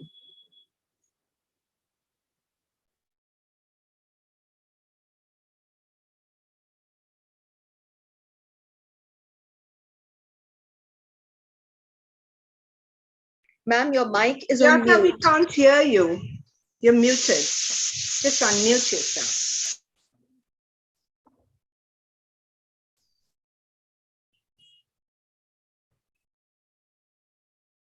You haven't unmuted. We can hear you now, ma'am. Thank you. Yes, I was not able to unmute because you were not unmuting me. A very good evening to everybody present here in the meeting. I'm delighted to be a part of this wonderful program organized by Dr. Kumi. Special thank you to you for giving me this opportunity to chair a panel discussion on inclusive education. This is a very burning topic right now. We are having a lot of discussions around this theme. And to have a discussion in this Global Tipping Point Summit on transforming education and parenting is a great honor. It's a great initiative to bring such thought leaders together, have these deliberations to understand the current scenario of inclusive education and also to see how to go forward from here. When we talk about inclusive education, I think maybe the speakers before me may have said or may have reiterated this point. I'll still try to emphasize on this, that there are a lot of stakeholders that we have to keep in mind, understand it from each one of their perspective, and inclusive education is just not about including children with disability, but all those children who are marginalized, maybe on the basis of gender, caste, economic status, or whatever. So we are focusing on all of them, and children with disabilities is a part of that group. So today we have distinguished experts amongst us who will share their experience, their thoughts, and their narrative on inclusive education. I think without much ado, let me introduce my panelists very briefly, because I want each one of them to spend more time talking about what they do and what they think about the theme. So I'm going to very briefly introduce them. Our first speaker would be Dr. Varsha Gattu. She's a professional working over 3 decades in the field of special and inclusive education. For over 25 years, she has been the head of the Department of Education at Aliawar Jung National Institute for Speech and Hearing Disabilities in Mumbai. She's actively involved in many expert committees of Rehabilitation Council of India, which is the main statutory body coming up with all the policies related to rehabilitation of persons with disabilities. She's also a Fulbright Senior Research Fellow, and she has many things to her credit. The list is endless, and we have put up the bio on our website, so one can check from there. So excuse me, Dr. Gattu, if I'm keeping it brief. She's also a very good friend, and I'm really, really honored to introduce her. Our second panelist is Dr. Shamna Dalvi, who's a psychologist and a special educator. She's been also working in the field of education for the past 25 years. She has been a faculty at SNDT Women's University, and now she is a consultant with UNICEF. And she strongly believes in inclusive education and being there in the field to get the pulse. When we talk about inclusive education, sometimes it sounds more like a rhetoric, because the reality is far from what we discuss in our panels like this. So she's going to give us insight into what the reality is. Then we have amongst us Dr. Nimesh Desai. He's a psychiatrist and a trained public health professional, having worked in mainstream mental health settings of the public academic sector. And right now, mental health is a burning issue, particularly being hit by the pandemic. So we are really honored to have somebody who is going to throw light on the mental health of children in general and those with disabilities. He has been actively involved in different NGOs, especially those working with persons with developmental disabilities, and has been the president of Manovikas Charitable Trust, wherein one major thrust area is inclusive education. Then we have with us Mrs. Nisha Grover. She's a special educator working in the field since 1974, and she was the one to establish Akshar Trust in 1988 in Baroda for the education of children with deafness. So Akshar runs an early intervention program, again, a thrust, which is being highlighted in the National Education Policy and at so many forums, how important early intervention is. So she's going to talk about inclusive education right from early intervention. She's been in a position of president of the National Convention of Educators for the Deaf for 2 consecutive terms. So with her wide experience, I'm sure she's also going to contribute in a great way in this discussion. She's now an executive council member of Indian Sign Language Research and Training Center under Ministry of Social Justice and Empowerment, Government of India. Now, without much ado, I think we'll just straight away focus on our discussion. So my first question to my panelists would be, keeping to time of 5 minutes each, I would like you to highlight, how would you describe inclusive education in your context of work? Over to Dr. Varsha Gattu first. Hello. Hi, Sujata. Thank you. And thank you, Kumi and Donna, for this opportunity. Am I audible, Sujata? Very well. Very well. Yeah. So, my dear friends, Nisha, Shamla, and the panelists, we are still inclusive, okay? So, we may be in majority, the women, but we are still inclusive group. Sujata, for the question that you posed to us is, what are my thoughts about inclusive practices? I feel my conviction is that inclusion actually accelerates learning. Why? Because inclusion values diversity. And diversity encompasses the potentials of everybody. We all have something to offer, like the 5 fingers. Each finger is different, but each finger has its role. And without one finger, the task will be difficult to do. So, and inclusion, according to me, should start from the family first. As I have been listening to these youngsters before me, when we talk of an inclusive school or an inclusive nation or a society, I feel first everybody should be well included in the family. So from family to the workplace, this is the goal what we need to work upon. The 21st century learning model, about which I'm really very fascinated, and that talks about the 4C model, that is the communication, creativity, critical thinking, and collaboration, for realizing the SDG goal number 4, which is equity and quality education. According to me, Sujata, equity is like a cafeteria approach. Give people what they need. Don't overload them with the things that they do not need in terms of education when we are practicing. But these 4 C's mentioned in the 21st century learning model also matches with the Delors Commission's 4 pillars of education: learning to know, that is knowledge; learning to do; learning to be, that is your identity. So though you are in a herd, you should not have the herd mentality, but have a thought process of your own. But the most important pillar is learning to live together. And this learning to live together is inclusion, according to me. So it's twofold. When we talk of inclusive education, it is readying the children and sustaining them in schools.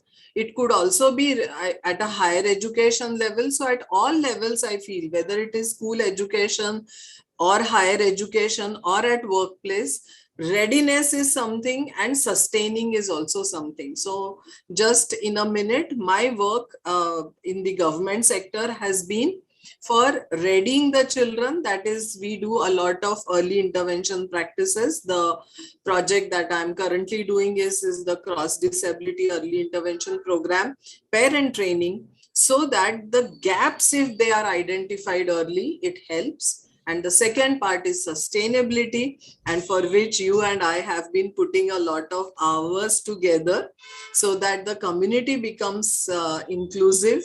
I have worked a lot for RCI, for the teacher education programs, and recently about the functionaries also. So I feel the two-pronged approach is needed. One is the readiness and the other is sustainability. So children have to be ready, schools have to be ready, and in sustainability, it is the systemic things from admission to assessment. Everything in the school should be barrier free, welcoming, and I feel a happy school is an inclusive school. Thank you, Varshaji. Thank you, Doctor. Yeah, thank you. I would request Dr. Shamla Dalvi, if she can share. Yeah. Hello. Hi. Hi. Thank you so much. First, thank you to Dr. Kimi, and hi to all of you. Nice to be here. What I'm going to be talking about is just my experience of being a special educator. Of course, I've been on both sides, on the sides where the policies are getting made and actual implementation. So over the years, what I have realized is, one, we are moving from special education term to inclusive education, and people are getting more aware. But if you look at the ground reality, even today, when you go into schools, the whole concept of taking in children with disabilities is still something that everybody is resistant. If it's not a visible disability, maybe they don't even consider it as a disability. And many of the disabilities are invisible when you talk about learning disability or maybe autism or a mild intellectual disability. If it's a physical disability, they think, okay, we are doing our bit. But easily accepting, easily taking in providing. So once they're taken to provide actually the services that they require, like the last session, they were talking about difference between equality and equity. I think we all talk about, okay, we have given admission, so equality is there, but equity has been missing till today, and we are hoping that it improves. So if I compare the private schools or the schools in the urban with the rural schools, because both places have worked, is that in the rural, at least because of the Samagra Shiksha Abhiyan, a lot of children with all kinds of disabilities are physically taken into the school. So a bit of social inclusion probably happens, academic no. But in the urban schools, there is a lot of resistance, and there are only few schools which actually take in children with disability. I have been working with a school, I think for more than 10 years, which has been an inclusive school. And what has worked for us, what has worked is the collaboration. So the management, which believes that inclusion is the proper way or is the way ahead, so which is seen in their policy of taking in anybody who's 3+ into their school. It's like a first come first serve basis. It's like a lottery system. Once the child comes in, so it's from all aspects. So if I'm really looking at inclusive education in the broadest term, I think the school takes in all. And specifically children with disabilities, if they come in, they are there to stay. So the first is the management and the openness and the willingness to go and to adapt. The second is the training of the teachers or the support to the mainstream teachers to deal with any kind of a difficulty or any kind of a child who has certain learning needs. So training of teachers, that is very, very essential, or that works. Third is the parent support. I think the maximum, or what should I say, maximum progress in children have been those wherein the parents have been complete partners with the school, so that all through, so when we talk about a multidisciplinary approach, I think that's exactly what has worked. So if these three, and of course the child and the other community people, wherein as necessary come together, that is what has worked. And the places where we felt that we have not been able to reach out to the best is one of those factors that has not worked. So in the long run or in the future, what I really am hoping for is this kind of a system wherein more of collaboration happens between all the stakeholders in the truest of sense. We talk about collaboration, but don't understand what really it means to take that whole concept ahead, and the roles that each one has to play to make sure that it happens. So I mean, the experience has been such that collaboration amongst everybody works, and but yet we have a long way to go. I mean, I can't say that yeah, we have arrived. It's a process, it's a dynamic process, it keeps evolving.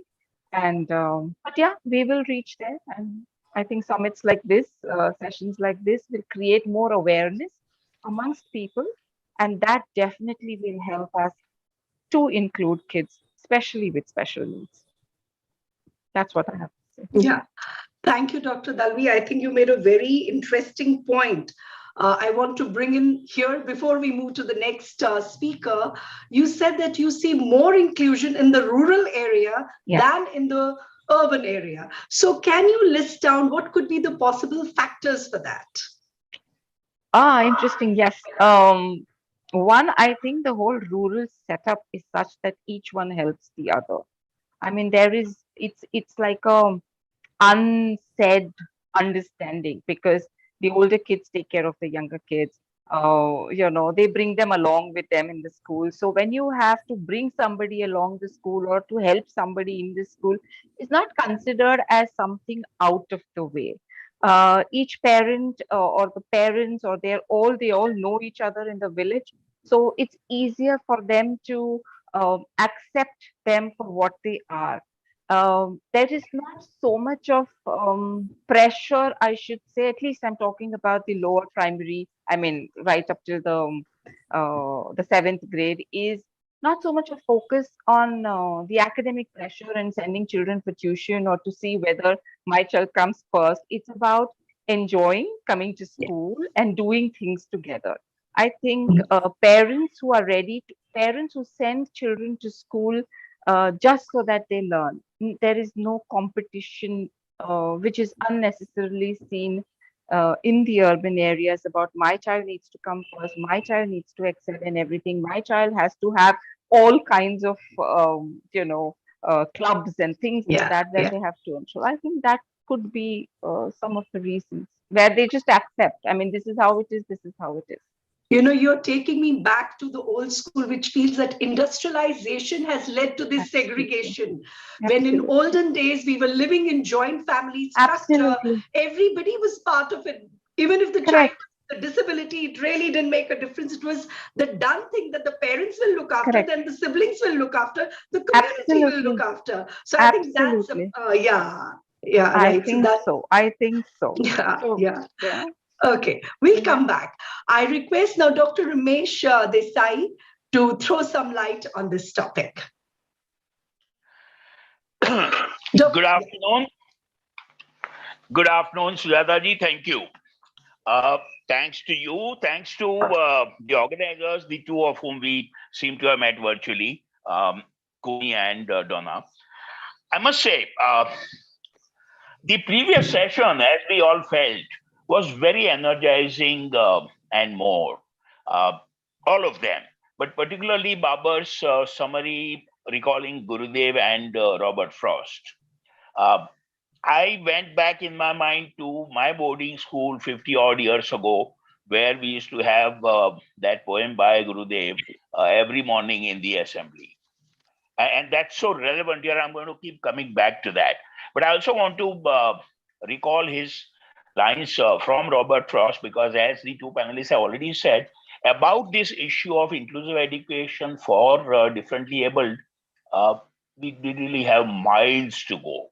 And so to that extent, it's also very relevant. Let's go back a little in time, just a couple of years or 1 or 2 decades. The Persons with Disabilities Act in India 1995 kind of paid some attention to the idea of inclusive education, but not too well.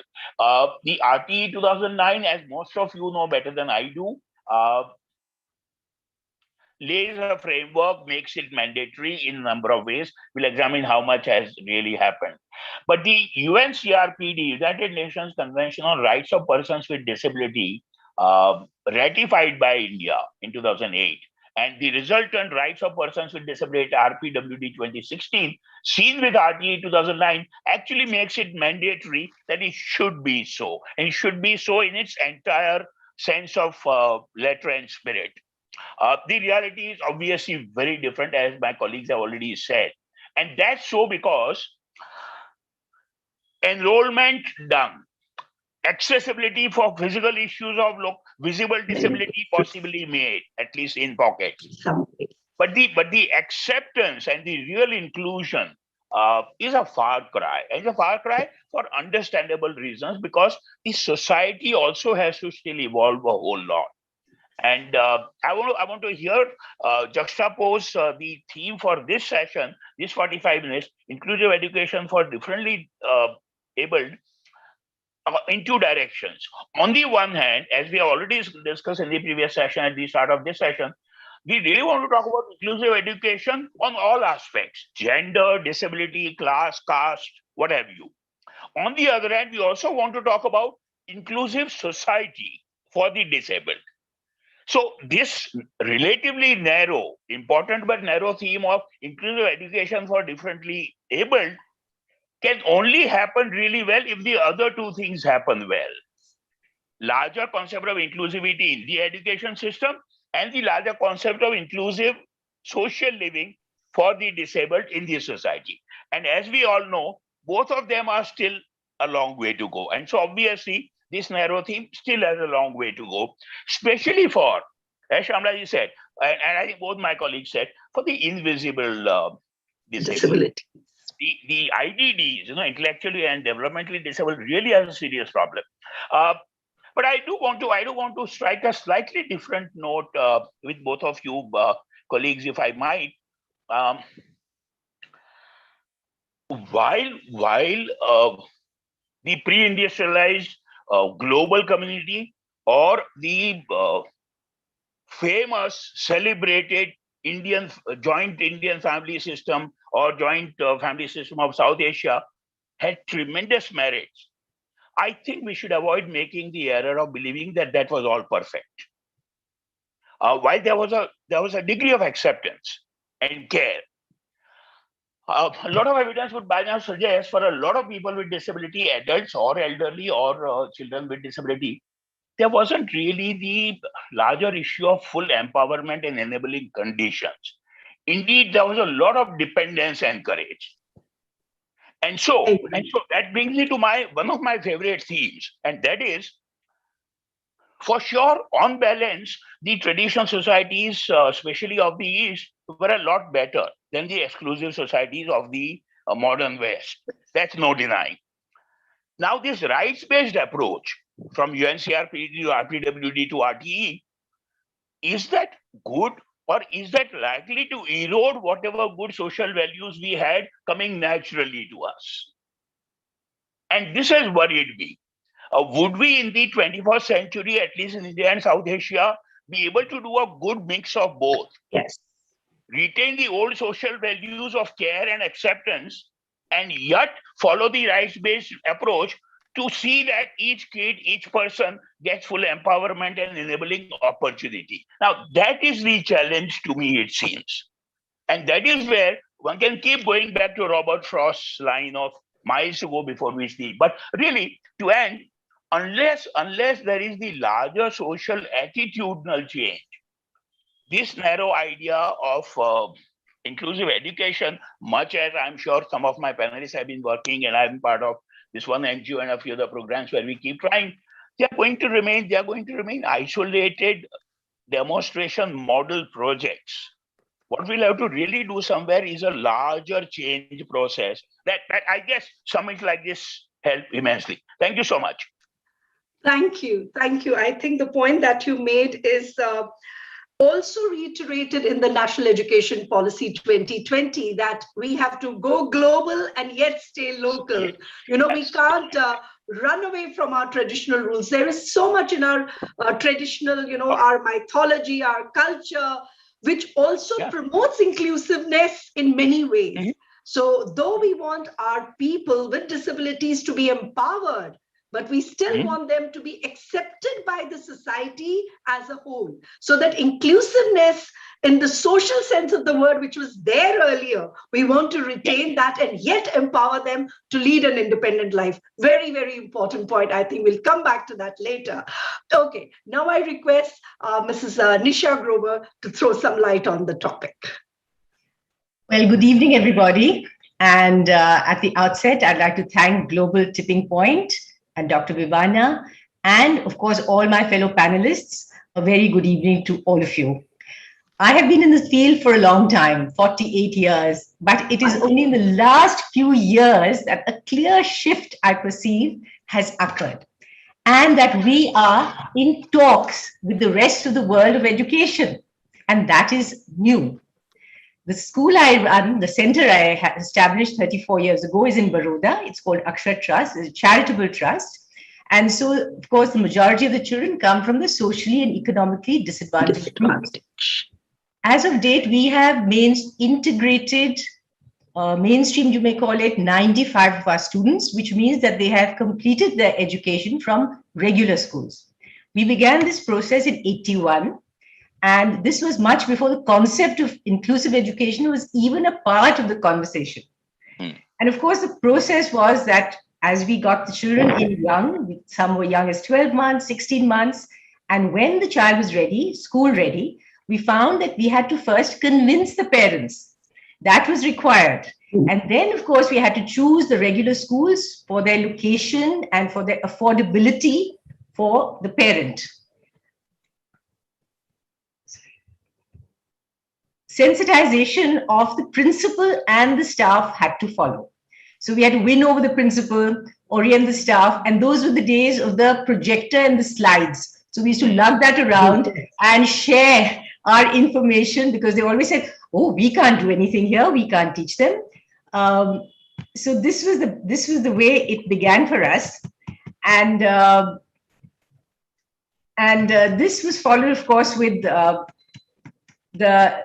we shared was very simple guidelines, but very necessary, where the student has to be seated, amplification devices, and we explained the buddy system and gave the staff cues, in fact, to justify this admission to the other parents. That was required. Personalized timetables had to be created. So some of them came back to Akshar for some of the time. It could have been once or twice a week. It depended on so many factors. The coordinator visited the regular school across the city, filled in a checklist, issues were discussed with the parents. We even readmitted those students who were not settling. And sometimes this was due to the attitude of the staff, which was not, as Ms. Shaw had said in the first session, it was not welcoming. And parents, of course, as we've all realized, were very much partners in this process. I will not elaborate. This was integration. The child was being prepared for the educational program. And this was, of course, as I said, before the time of inclusion. The reason I've elaborated all this is because there was much that was required from the special school for the student to be successfully mainstreamed. In the past few years, as we all know, a change is perceptible. Children move to regular schools. Who move to regular schools after intervention from Akshar need less from us at the micro level. The mainstream schools are more aware, they're better equipped. A point I would like to make here is that all the Akshar students had the advantage, who have been mainstream, had the advantage of intervention. And so many of them have, done their school boards, have graduated, completed their master's degree, and many are in well-paid jobs. On the other hand, what I have been noticing in the last few years is that we are now getting students, we have about 10 of them who have come to us for the first time at the very late stage, where they're about 8 years themselves. They had been admitted into the regular educational program, but without intervention. The system was not ready for them and they could not cope. So there are clearly limitations for us as well, and for the child in this situation. From the other point of view, we did a survey in 2012 of the government schools under SSA in the Baroda district, both urban and rural. This was a total of 295 schools. The focus was on the integrated education wing of SSA from the perspective of education for the deaf. And we were, of course, curious to understand the working of inclusive education on the ground. Our findings in brief were that educators, both special and general, needed to develop more processes for collaboration. There was a dire need for cross-disability pre-service training for the special educators, and the regular educators had no background on special education. And as the World Bank report of 2007 has pointed out, special needs training cannot be underestimated. Disability support was limited in these centers. So there was a great need for pedagogy planning, accommodations for curriculum transaction and assessment, and the environment was, of course, impacted by the class size. Now, at the moment, what Akshar is doing for inclusion is more at a macro level. So we have been doing capacity building of SSA in Gujarat with CRE programs, and we have conducted several of those. We have been invited to the National Institute of Design for their first batch of students, which was, who were deaf. And we've been organizing conferences at state and national levels in Gujarat with inclusion as the theme. We are also involved with organizing a workshop on social role valorization for Keystone Foundation. And this is very interesting. It's a new perspective on disability and how doors can be opened for people with disability to experience the good things of life. The dialogue, as I feel, has begun. But as Bitu Alur has said in another context of disability studies, some noise needs to be made and heard for change to happen. And the gaps, of course, as we all realize, have to be bridged in attitude and in implementation. So that's what I wanted to share. Absolutely. Thank you, Nisha ji. I just want to ask you, when you talk about integration and inclusion, I want to understand from you, in reality, what is the difference? Because many people say it is just the old wine served in a new bottle. So since you have been practicing integration earlier, and now you're talking about inclusion, in reality, what is the difference that you notice in the two models? Well, as I said, integration, we took on a lot of the responsibility for the success of the child in the new environment. Now, for inclusion, it is the regular educator and the school and the policies that has to take this responsibility. Are they ready? Are they willing? Are they trained? Are they competent? So these are the questions that that we are facing. What's your take on that? Are they ready? Not to my mind. They are more aware. Yes, we have a consortium for inclusion, as you are aware, in Baroda. So we've had, some meetings and workshops. So that is there. There is a conversation which has started. Yes. Now we need to strengthen it. We need to strengthen not only the conversation, but we need to strengthen the environment that is required. Yes. And I think all of us together will be able to trying our best look towards that. But do you think the transition from a special school to the regular school, since you've been in the field doing this for so many years, do you think the transition is easier now in comparison to maybe 20 years back? Well, certainly from certain points of view, that is the attitude, that is the sort of admission, acceptance, yes. But I was talking to a principal the other day here, and she said, we have been including children since 2004. How many? 5. 5 students with disability, out of which 2 have dropped out. Yes. But the 3 of them, the rest of them have completed their boards. And these are children with autism. So that we're looking at a number game here. Yes, yes. So it's not that simple. Yeah, I would also like to make a point here. Yesterday, myself and Dr. Varsha, we were sharing another platform at Tata Institute of Social Sciences, where we also had discussion on inclusive education. And one very pertinent point which was made there is, we talk a lot of, creating awareness. Maybe the awareness is there, but how much of it is really transferred into the classroom when they're actually experiencing children with disabilities? So at the at the superficial level, I may say, oh yeah, I'll do anything that it takes. But when the child is there in the class with maybe 40, 50 other kids, how much of that knowledge and attitudinal change is actually translated in the practice that they follow in the classroom is yet another big question mark. If I might say, Sujata ji. Yes, please. To me, it seems to take that issue on. To me, it seems that in various spheres, from race relations in the US of A to gender issues globally to inclusive education for differently abled or overall inclusive education or social living, unless the so-called non-affected larger parts begin to accept. So the major difference for me between integration and inclusion, beside many others that our friend said, is the acceptance and a deeper acceptance in the sustained mode by those who are supposed to accept. Yes. So I would say we have to embrace, acceptance still has a negative connotation to it. It is just to treat them equally, like everybody else. Sujata, I want to make this point that in today's time, Nisha, when we are talking of inclusive education, what is happening in the reality is the special, and this is a fact, there is this Supreme Court verdict, which I mentioned yesterday also. The line states that in the verdict that somebody has challenged that special teachers alone can teach children with disabilities. So if we said that line has to be just struck off. So if we have inclusion, if we want inclusion, the general school teachers should be able to teach any child in the class.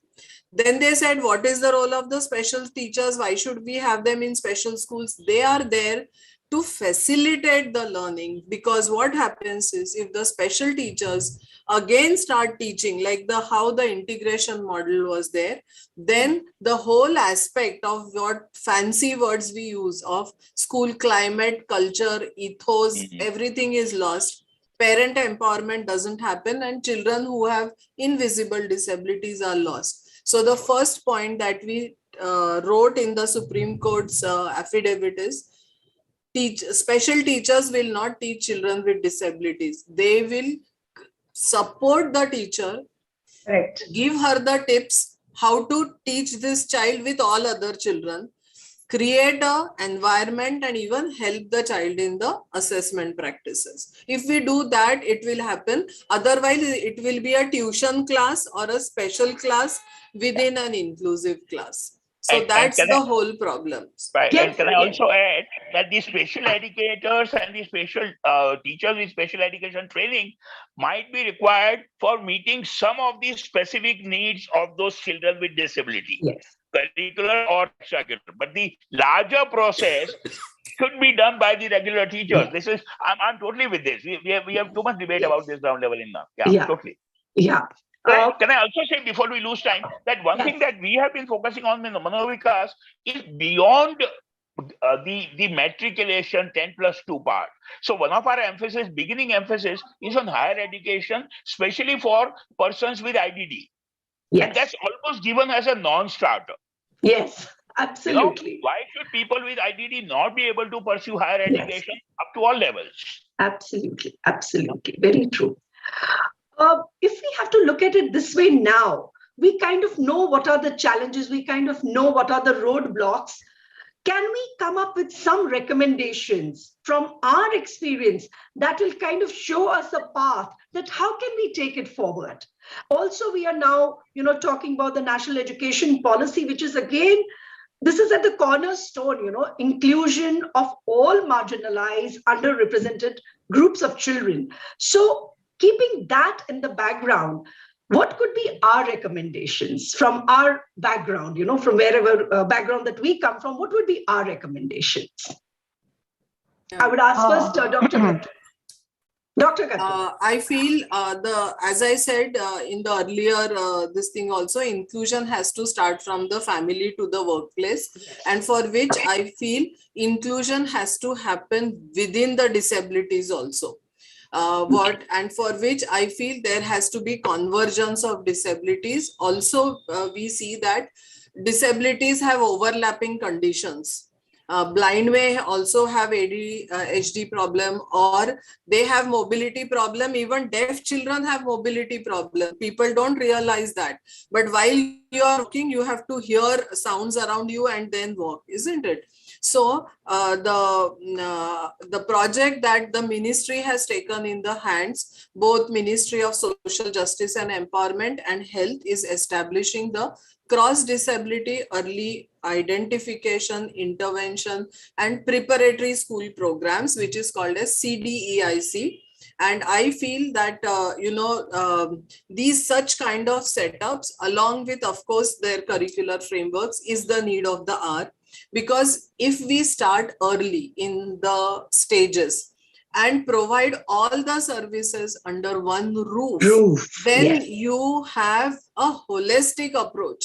Not that the eyes are treated separately, the OT is separately, the speech is separate, nothing to do with literacy. That should not happen. So having a holistic approach right from the beginning. So if the early intervention programs are made cross disability, I think that is the first step of inclusion. And if I have to add one more line, inclusion starts with if you write the spelling of inclusion, INCLUSION, it is in the center, it is us. So I think it starts with us. We all together can make this difference. Thank you very much. Thank you. Dr. Shamla, what do you think? Where do you go from here? Unmute yourself, please. Sorry, I thought I was anyway. No. Actually, the classroom in a mainstream school looks completely different from each disability that we are looking at. So though we talk about the needs of every disability and every disability being important and their needs to be important, but the reason why a mainstream teacher finds it difficult to include or doesn't know what to do with this child is, we all talk about, for a child with VI, we need to do this. For a child with HI, we need to do this. For a child with autism, we need to do this. But how do I put all of it into the classroom is a huge challenge. And I think we ourselves as people from the disability arena, as Dr. Varsha was talking about, that the specialists take care of those specialized needs, but at the point of inclusion, we need to focus on those needs which can be handled by a mainstream teacher in the classroom through whatever approaches that we are doing. I mean, and thanks to NEP, I mean, from the NEP, yes, there seems to be a lot more flexibility in the choice of subjects, the combinations, etc. So probably this process will be easier. But till like today, I mean, from 1995, where we had 7 disabilities to 21 types. The moment I start talking to teachers about 21 types of disabilities, they become like, Shamla, please, like, what are you talking? Like, where do I go? I have portion to 21 complete. don't I have need 30. 21 don't True. need specialized. Agreed. But when you are talking, whatever talk it is, about the teachers feel when you intimidated. talk about Correct. teachers, they become Yes. so intimidated. They said, we have a 30-minute class, we have portion to complete, we have the management on our head. What are you talking about? So I think somewhere the whole focus, even for us as the disability people, need to move from my area to a more holistic area, and especially when you're dealing with wanting them into the regular mainstream. Otherwise, a mainstream teacher will not. So yes, as Dr. Surata said, they are aware, no doubt. It's not that they are not aware. It's just that when it transforms into a classroom, I have no idea what I do. I have 60 in a mainstream class, and then I have no resources. So yeah, it's very nice to talk here. It is, and as it happens in all panel discussions and everything, but that translation it's very to difficult. it is difficult. Yes, it is happening. I'm not saying no, but I think that's where we need to accelerate and really take it ahead. I mean, much more than what we are doing right now. What I can draw from your point is, I think a lot of teacher training in inclusive pedagogy is what is the need of the hour, because we have kind of, created that awareness. How to go forward will come only when we equip this mainstream teacher. And since I come from the teacher education background, as Dr. Gattu rightly pointed out, we need to restructure our curriculum, not just for special education, also for general education. Absolutely. More so for general education, where the input on diversities and how to meet those challenges of diverse learners in the classroom from the practical point of view, not just theoretically. That is very, very crucial. I think Nisha wants to say something. Nisha, yes. Well, in the same vein, I see the impact of NEP in the new syllabus, the revised syllabus that the RCI has brought out. That's 2021. And so I've been, I looked at the inclusive education paper. So in 2008, the core paper, which it only got a nod. Inclusion got a nod. There were 1.5 units. Yes. In 2014, the core paper had 5 units. Yes. And the 2021 revised syllabus shows a much greater in-depth focus. Yes. So that's a good part of it. Yes. The other part is that what I was looking at in the B.Ed for the general educators, it seems to be just a 50-mark section. Yes. And obviously that's not going to serve. Make much of a difference. Yes. I think Kumi has come back. Do we have any more time, or do we need to wind it up now? One quick thought. Unfortunately, we don't. One quick thought, please. Okay, the last word by Dr. Larger social attitudinal change, but like they've all been saying, we need a modular approach for inclusive education. Don't put it all on special teachers. Don't put it all on general teachers. Yes, right. Like Varshaji and Shamlaji said, you really have to have a modular approach for being inclusive in education. Thank you so much. I also need to rush. Bye. Okay. Thank you You know very that. much. Bye. I think Very we had a much. very Bye. Very much. I was desperately trying to make notes when all five of you were speaking because it was such a rich, meaningful discussion. All of you so passionate and so committed to the work that you're doing. And yes, we would like to be included in your work. Yes. Because all of GTPS is moving from word to action.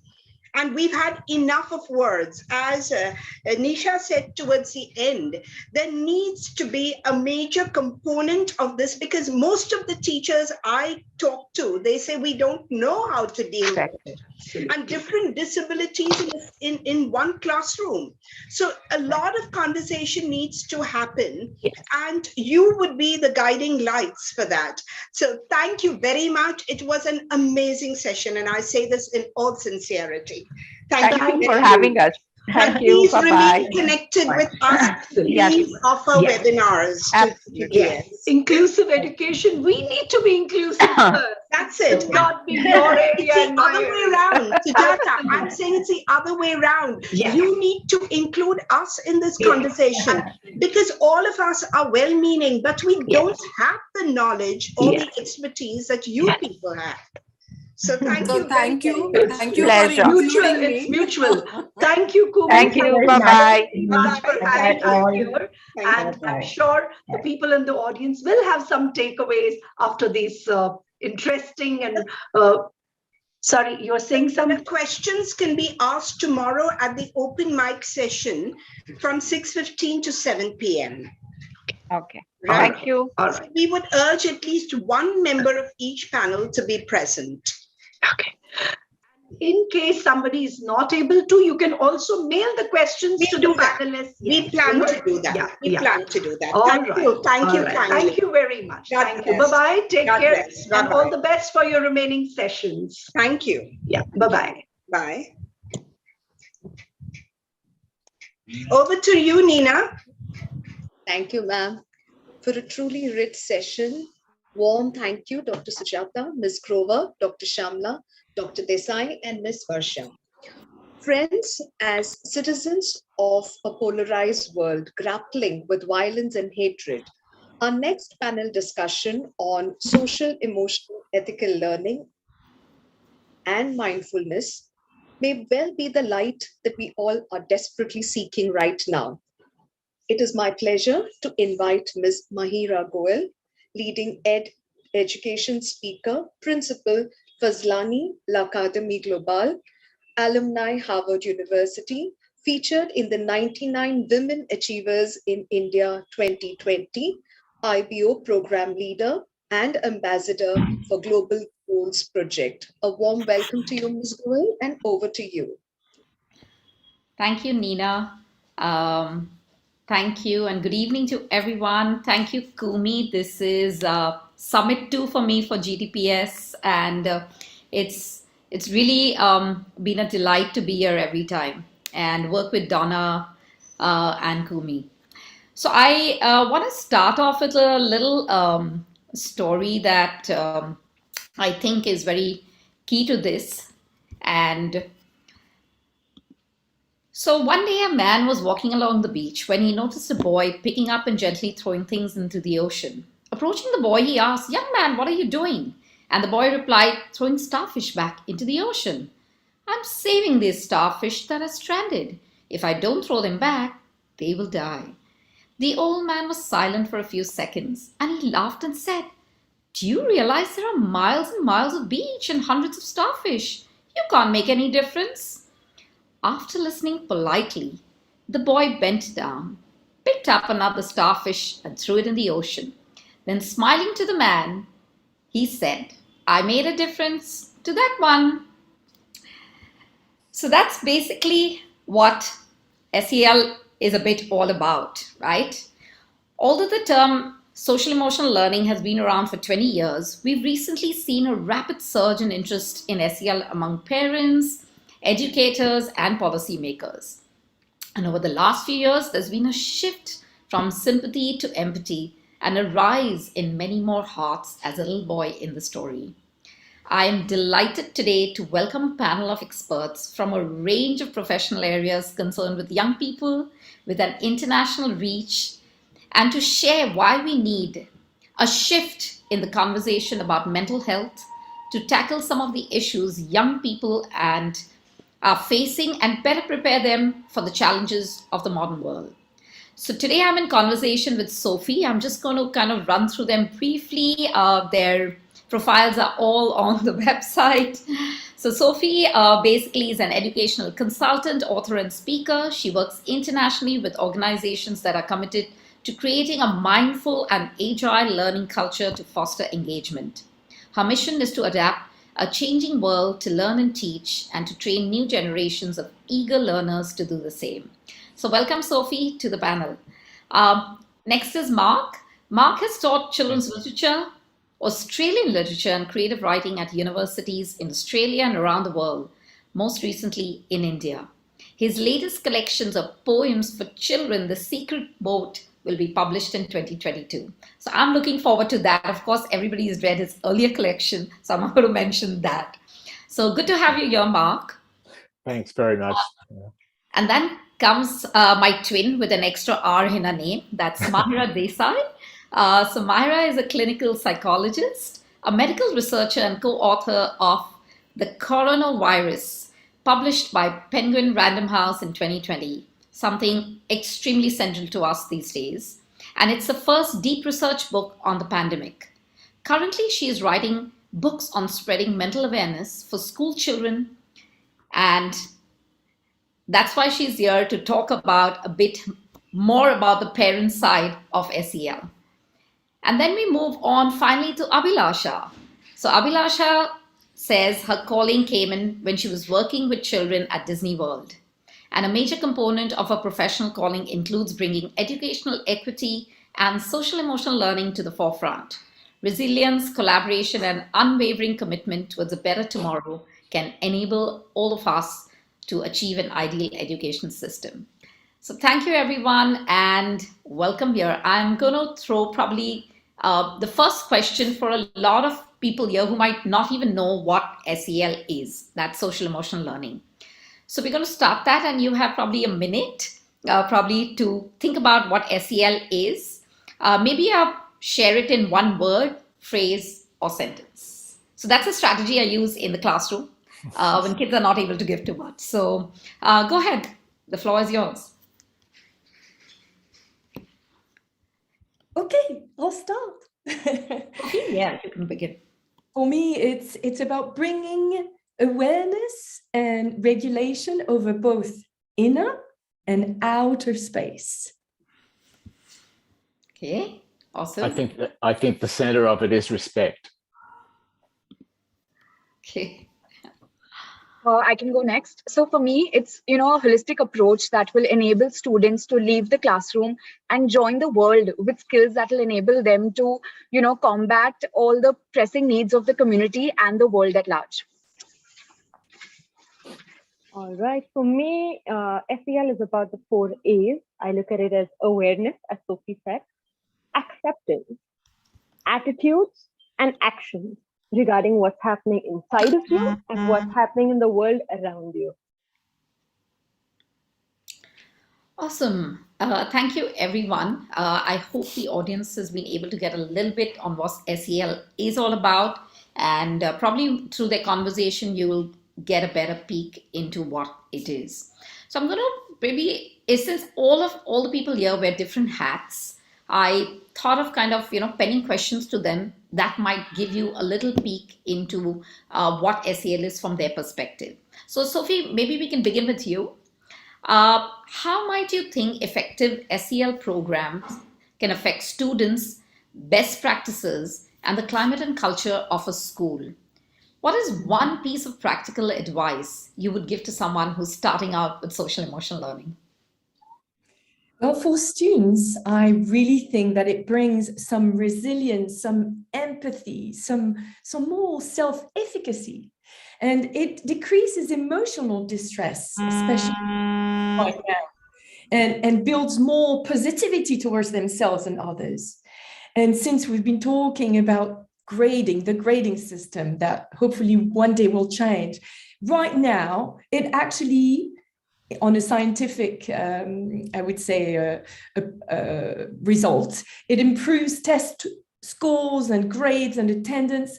But what I really like about SEL is that it gives a sense of purpose and engagement. And that's I think, a lifelong, I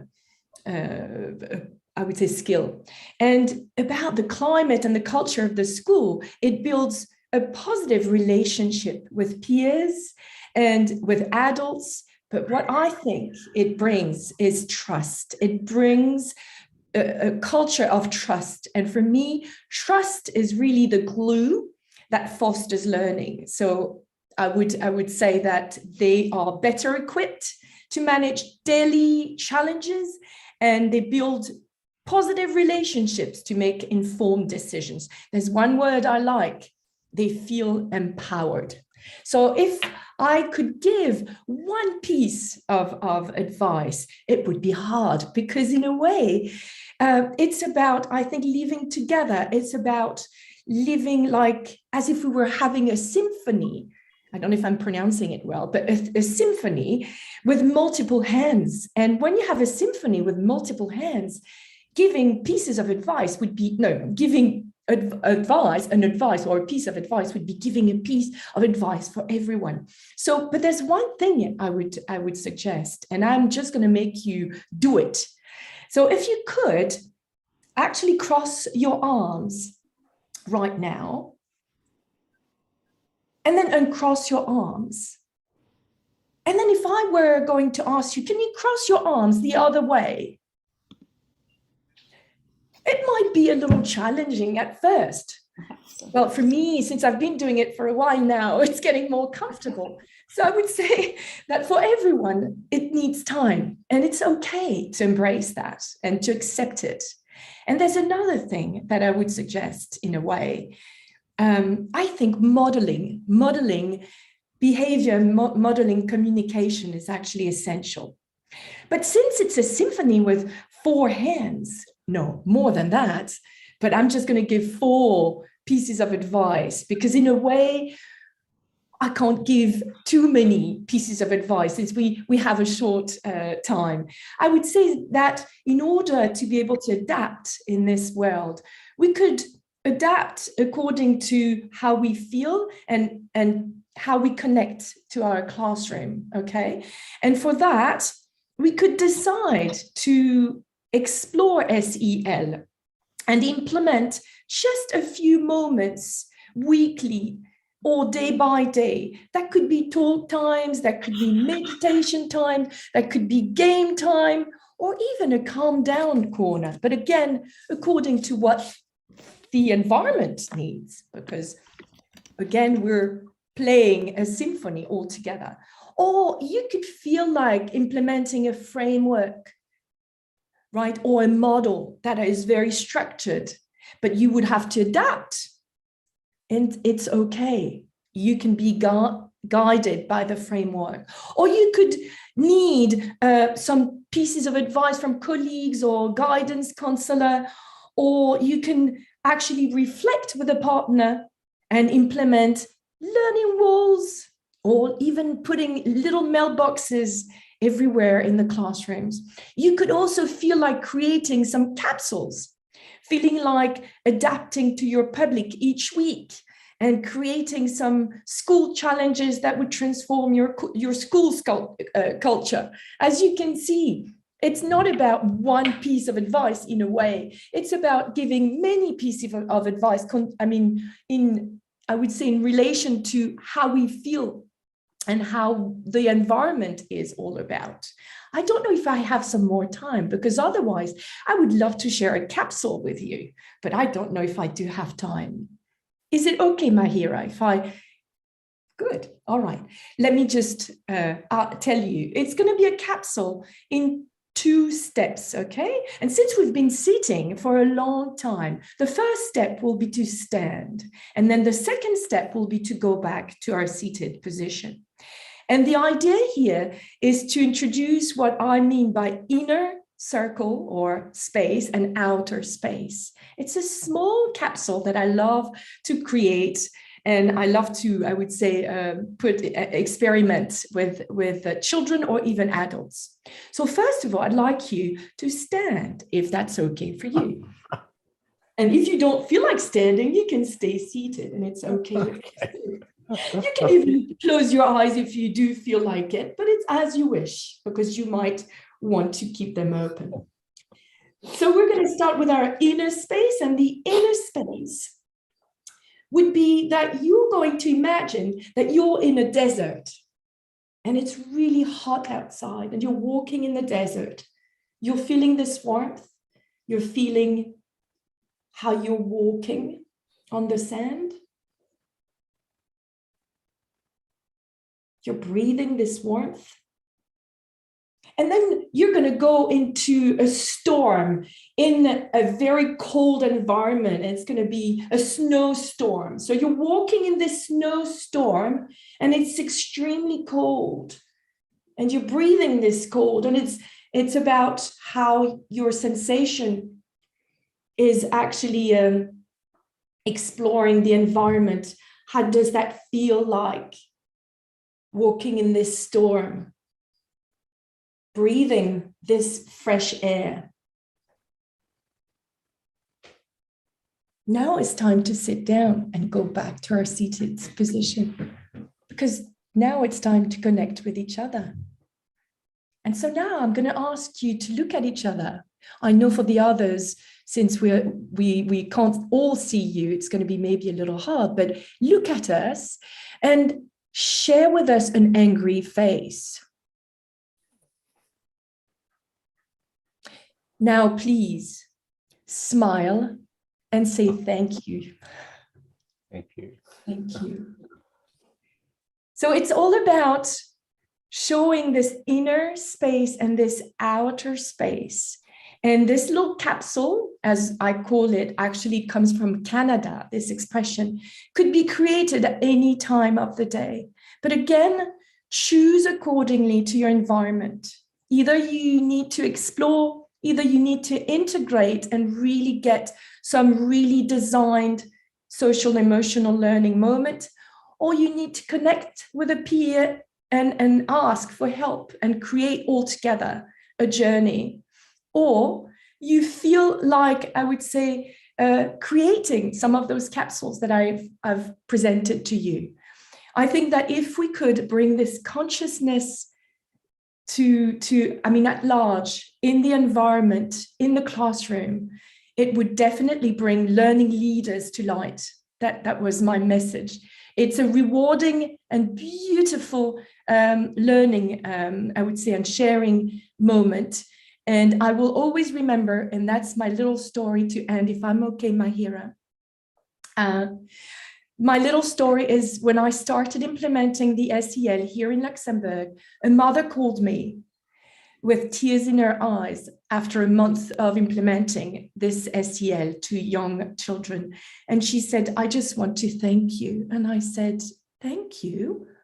Why is that? And she told me a story about how her husband and herself were really angry, and they were arguing when her daughter came towards her and grabbed her, hugged her really tight, and said nothing but counted 10 seconds. And she said, Mommy, I'm just giving you some oxytocin and you're going to feel better. And she did this to the husband, to the father. And then all together, this little circle of love just became, really big, and they stopped arguing. So it was a story she wanted to share with me, and that's a story I wanted to share with you. That's what SEL is all about. And I think it's creating a space of human beings, for human beings to in fact love each other and be happy together. So thank you. Thank you very much, Mahira. Thanks. Thank you, Sophie. That was really nice. I think the 10 seconds brings back a memory that I did at a workshop, and I asked people to kind of think of their best memory, the best vacation. It's just those 10 seconds when you can snap out of that anger, say something or do something which you might regret later. So thank you for sharing that. And I love the capsule, probably taking that back from you. Okay, so thinking of, since you mentioned parents, I think my next question probably then would be to Mahira Desai. Mahira, how do you think can SEL initiatives help a student improve their behavior and create mindfulness? I think this is something a lot of parents ask. And what does research speak about SEL and its impact on children when embedded in a school curriculum from the early years? Absolutely. Thank you so much for having me to begin with. And, it's interesting from parents' perspective how SEL, is now surging. Why is there such an increased need? And I feel the pandemic has really highlighted in a big way the importance of mental health. A lot of students stuck at home, 1.6, billion students at any given point in time were stuck at home through the pandemic, have gone through so much of an emotional turmoil internally that we realized that resilience is key for them, emotional regulation is key for them, and SEL provides that link to help create that for students, right? What is it doing? What is it really bringing to the table? You're bringing emotional learning, social learning, and value-based growth. This is literally the missing piece which we have been discussing for years and decades now, that, okay, school education systems are giving you knowledge, growth, intellectual IQ, but EQ, emotional intelligence, which we've been discussing, I think SEL allows you that, it gives you a guideline on how you can accomplish that for your students. And I feel that's the key missing link over there. When we talk about it from what is the difference that it's making, as a psychologist, I usually always look at it across 3 parameters. What is the emotional level of learning and growth that's happening? At a cognitive level, what is it resulting in? And at a behavioral level, what are the changes we can see? And there's tons of interesting research, but I'm going to, for the interest of time, talk about 2 major research studies that are happening. Joseph Durlak, he in Chicago has been doing a massive amount of research. In 2011, they did a meta-analysis on the short-term benefits of SEL learning, and they included 213 studies covering more than 270,000 students.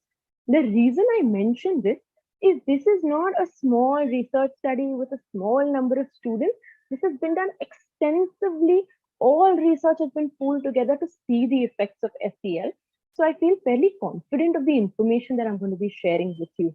Also, Rebecca Taylor and her colleagues, along with Durlak, in 2017, published research which included the long-term effects of SEL. So not only what I'm seeing now, today, instantly after, but that I can see up to 18 years later, after SEL training has been provided in young children. That included about 82 studies with over 1 lakh students covered. What did they find? Very interesting things, much like to add to what Sophie was mentioning. At an emotional level, there is a building of social skills, emotional skills. What does that translate into? They are better able to manage their own emotional distress. Resilience is building. Their attitudes towards themselves and the people around them are improving. And more so, from a mental health perspective, this is of most interest to me, is signs of depression and anxiety. Symptoms of depression and anxiety are actually reducing in the short term. So for me as a mental health professional, especially in India, where we have a dearth of colleagues who can reach out and provide access to the innumerable children we have, if they have these skills which they can build on and learn, which can help them emotionally regulate, it's somewhere I look at it as a sign of reducing the risk of them having mental illness at a later point in time, right? At a cognitive level, if this is not good enough reason, okay, what does the research say on the academics? Because we want our children to improve the performance. At a cognitive level, it actually results in improved academic performance, 11 percentile points higher, which is significant. At a behavioral level, this is good news for all the schools who are trying to manage all the students. Instantly, a reduction in conduct behavior problems, So less misbehavior, more cooperation amongst their peers, their classmates, just like the wonderful example even Sophie mentioned earlier, within their families, they are being able to regulate the emotions so much better. And then what are we looking at? And this doesn't only happen then, it translates even long term, where eventually to society, there's lesser need for police intervention, detention, conduct issues reducing. So I think it's benefiting not just that individual, but expanding itself to the community and the family level as well. And like I mentioned earlier, these benefits are not just short term. We're finding them 18 years later, which gives us good reason to say, yes, it's going to take some time, but worth the investment to implement these strategies. And with that, I'll sort of hand it over.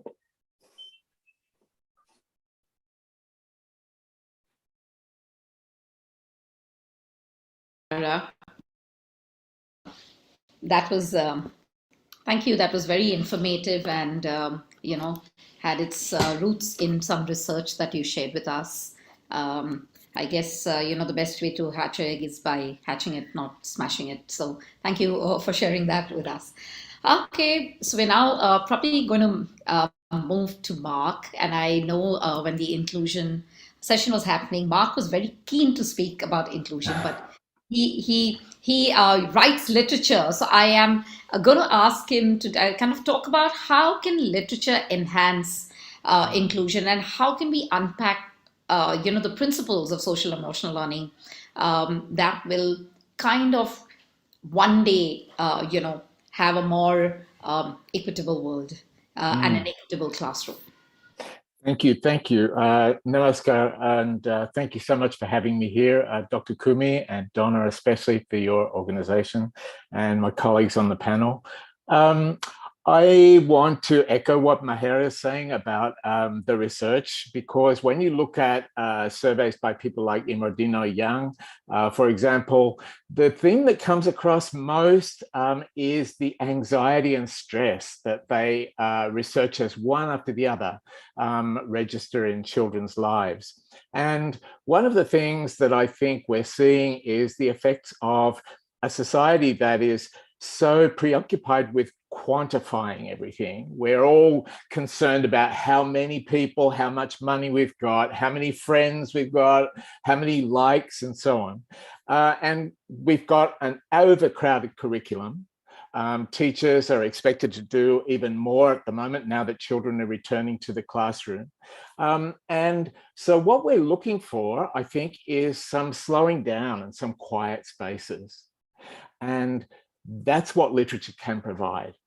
One thing for sure I know from experience, both as a child and as a teacher and as a parent, is that the best storytellers clear a space, a physical space and an emotional space.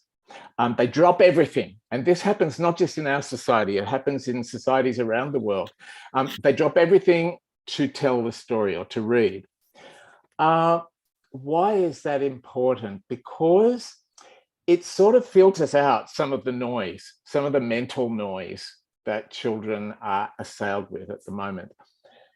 One of the things I noticed the last time I was in India, and I haven't been able to travel, no one has, to India for the last 2 years. So this is 2 years ago, but I clearly remember feeling that everybody on television was shouting at one another. Now, this happens in Australia, the United States, and so on, of course, too. Nobody's listening. And I think one of the keys to our growth through emotional and ethical learning is that we need to listen to other people. One of the difficulties with literature is that it's pretty much a middle-class occupation. And I mean, the cost of the books, the ideals of the parents, the expectations and so on, the schools that can afford big libraries and so on. And we tend to think of ourselves as the last bastions of all that's good, all the values that are still worthy in our society. That means that we tend to invalidate anything else that doesn't suit us. And so we've seen cancel culture on both sides for this past generation. You know, if I don't like it, I just delete. And I mean, kids in Australia in recent years, they don't even talk, they just go like that. If they hear somebody or see somebody do something they don't like, or they tick like that in the air, sort of air tick. That's exactly the sort of thing. You're either in the tent or you're out of the tent. What I want to see people do is complicate children's perspectives. It is very rare that on any issue I can think, let alone any book I can read to you or story I can tell you, that there is an either or prospect. There are many different perspectives. And that, after all, is what makes teaching and parenting and writing so rewarding. I mean, if it were not so, then as a teacher, I could hand you a set of notes and you could take them home and have a good time somewhere else other than the classroom. The value of having a story and discussing your responses to the story is that we're all different and we've all got a unique response. Now, books, particularly picture books, for this age group are absolutely fabulous because they give a good chance to kids who are at various levels of verbal literacy. So as well as stretching their visual literacy, it means that a kid who's confident with words and a kid who's not confident with words has a space in the story. I love this book. It's Pooh. And it's, I don't know if you know the book, I hope you do. It's just a fabulous Indian book by C.G. Salamander. And the girl says at the start of it, I hate flowers. I have to pick them up. I hate them. I hate the smell of them. I hate the feel of them and so on. And it becomes a metaphor, of course, for Dalit children and their cleaning of waste and so on. What is interesting to me in that is that it turns on its head our usual expectations of a picture book. I love this. A Walk with Tambi. Oh, what a great book this is. Grandma says to the boy, go out and take Tambi for a walk. Well, we don't know it's the boy. She says, take Tambi for a walk and make sure you're back by dark. And they go out and they have a wonderful time. They hear the sounds of the city. They smell the smells and so on. She gets back and it turns out that Tambi is actually the boy and the narrator of the story is the dog. It's kind of like in Dil Darakne Do, where you don't realize at first the voiceover is the family dog telling you the story. It's a fabulous story. And why that is interesting is that the story twists your head around at the end. It makes you look at things from different perspectives. Here are two books I totally love. This is Dance of the Wild by Richa Jha. This is a fabulous book about a child who loves to throw her clothes off and dance. And her grandma is a little bit kind of nervous about it and says to her, that's not proper. And the little girl says, but you used to do it and mummy used to do it. And I know about that. And why doesn't mummy dance without her clothes now? And her mother says to her when she comes home from work, well, you know, people don't want to see my naked body at this age. But there's an unspoken kind of assumption that there might be a space where mummy and child and grandma by the end of the book can join together. And here's a book, not Indian, but I love this, Julian as a Mermaid. In this, Julian is going to town with his grandma and he sees some really interesting women at the swimming pool doing aquarobics, I guess. And he says, I love mermaids. I want to be a mermaid. And grandma's a little bit kind of nervous about it. But when he gets home, he pulls the curtains off the window, he dresses up and he comes out swishing around the house and says, I'm a mermaid. And the great thing is that grandma takes a necklace, some beads that are precious to her, and she says, here, you might like these. And she puts them around the kid's neck. And then she takes him, she says, we're going to see some mermaids. And she takes him off to the carnival. And there are drag queens and people dressed in all sorts of sequins and so on. Now, is this book a threat? No. I think this is a really interesting issue. And I've experienced this in India. Parents are returning books to bookshops because they're offended by the topic. What I want to say to those parents is, what the LGBT movement said back in the 70s, if all your heterosexual teaching didn't make me heterosexual, why do you think one book or one movie or even a dozen movies is going to turn your child gay or lesbian? This is it's a pretty good response. And it makes me wonder, it takes me back to fear. What are we afraid of? When I said earlier that I thought that SEL was about respect, it's about not just, and I totally agree with people earlier in the sessions today, it's not about acceptance. That's negative. It's not about tolerance. it's about listening and respecting with humility, and being ready to learn from the other child. I just got one more thing to say. I'm sorry if I'm running over time, but in Australia recently, because you've had India first. We've had people accusing various people in the community of being un-Australian. America first. The world seems to be dividing itself along these lines, and there's violence, and we're seeing the results of that in the northern hemisphere right now. In Australia, the Australian of the Year last year was a young woman who was a survivor of sexual assault. She's absolutely inspiring, she's stirring, she's very, very clever and powerful speaker and so on. She was invited by the Prime Minister to the Prime Minister's residence, and she was filmed not smiling at him when he shook her hand. Now, it was clear that he wanted a photo opportunity. He had not behaved well on the issue of women being raped in Australia's Parliament House. He didn't want to get caught up in all that controversy, come out supporting those women, whatever. His wife and he were on television recently being interviewed, and his wife said, well, she was invited into our home and I think she wasn't grateful. She didn't smile at him. Now, isn't this interesting? Because what she's really saying, what the subtext of this is, I'll take the people who are disadvantaged in our society, but they better be grateful. They'd better know the correct response. So when we're talking about inclusion, I want to be clear that it's not just a kind of, I'm doing this for you. It needs to be, you're in here because we're all equal, we're all learning.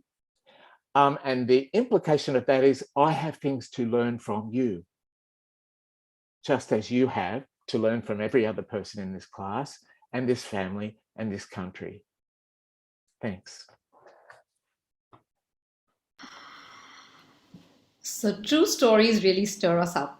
Thanks, Mark, for bringing that up. And yes, what's happening in the world today is really unfortunate. And I hope we can have more social and emotional learning growing in the hearts of young learners, and we don't have to reach a stage where war happens some days when they become a leader. With that, I'm going to move on to probably Abhilasha. Abhilasha is in the classroom with the children. And so Abhilasha, tell us, what does social emotional learning look like in the classroom? And what is one thing that you feel has been really challenging in the implementation of SEL? Okay, great. So before I begin, a message for all the new teachers. I've been an educator only for 2 years, but we need to start viewing that as a gift, because we have the unique opportunity to shape our learning style based on all the information out there about what works in the classroom and what doesn't. And social, emotional, ethical learning is something that definitely works. So I'm going to take you across some of the examples through a presentation about the quick ways you can integrate social, emotional learning in your classrooms. Okay. Great. Can everyone see my screen? Mm-hmm. Awesome. So before I begin, I'd like everyone to just close their eyes for 5 seconds and think back to when you were in school. Think of someone who bullied you, someone who made you feel small, insignificant, and just not good enough. Can you think of someone like that? If I could scale Mount Everest and scream yes at the top of my lungs, I'd do that, because that only happened too often in my childhood.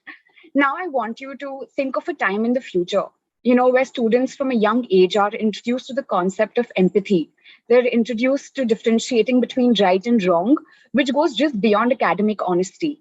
A future where children stop and reflect on the consequences of their words and action. That is social, emotional, ethical learning. And unfortunately, the fallacy of C learning is that it replaced value education in schools, but that was just a glaring attempt to instill values. It remained so secluded from the curriculum, and it was this forced 30 minutes, which you absolutely gain nothing out of at the end. C learning, however, is quicker than getting your Wordle without reaching the 6th line. And the only thing is it requires you to put in the same amount of thought. So now let's look at a couple of activities which you can do absolutely in no time in your classrooms. So, you can integrate things like International Dot Day, Joy of Giving Week, Children's Day, Christmas, Diwali. In India, we celebrate every festival. We celebrate our diversity, at least we try to. So we can use those unique opportunities, those public holidays. Just before the public holiday, you can integrate a quick activity like using dots to write a powerful, empowering message. So it's as simple as that, helping my mom to clean up after the party. This is from an 8-year-old using dots. We had our children send greeting cards to soldiers at the border, and the examples of their messages, their words were just so beautiful. And these things only take, 10 minutes, if at all, in a class.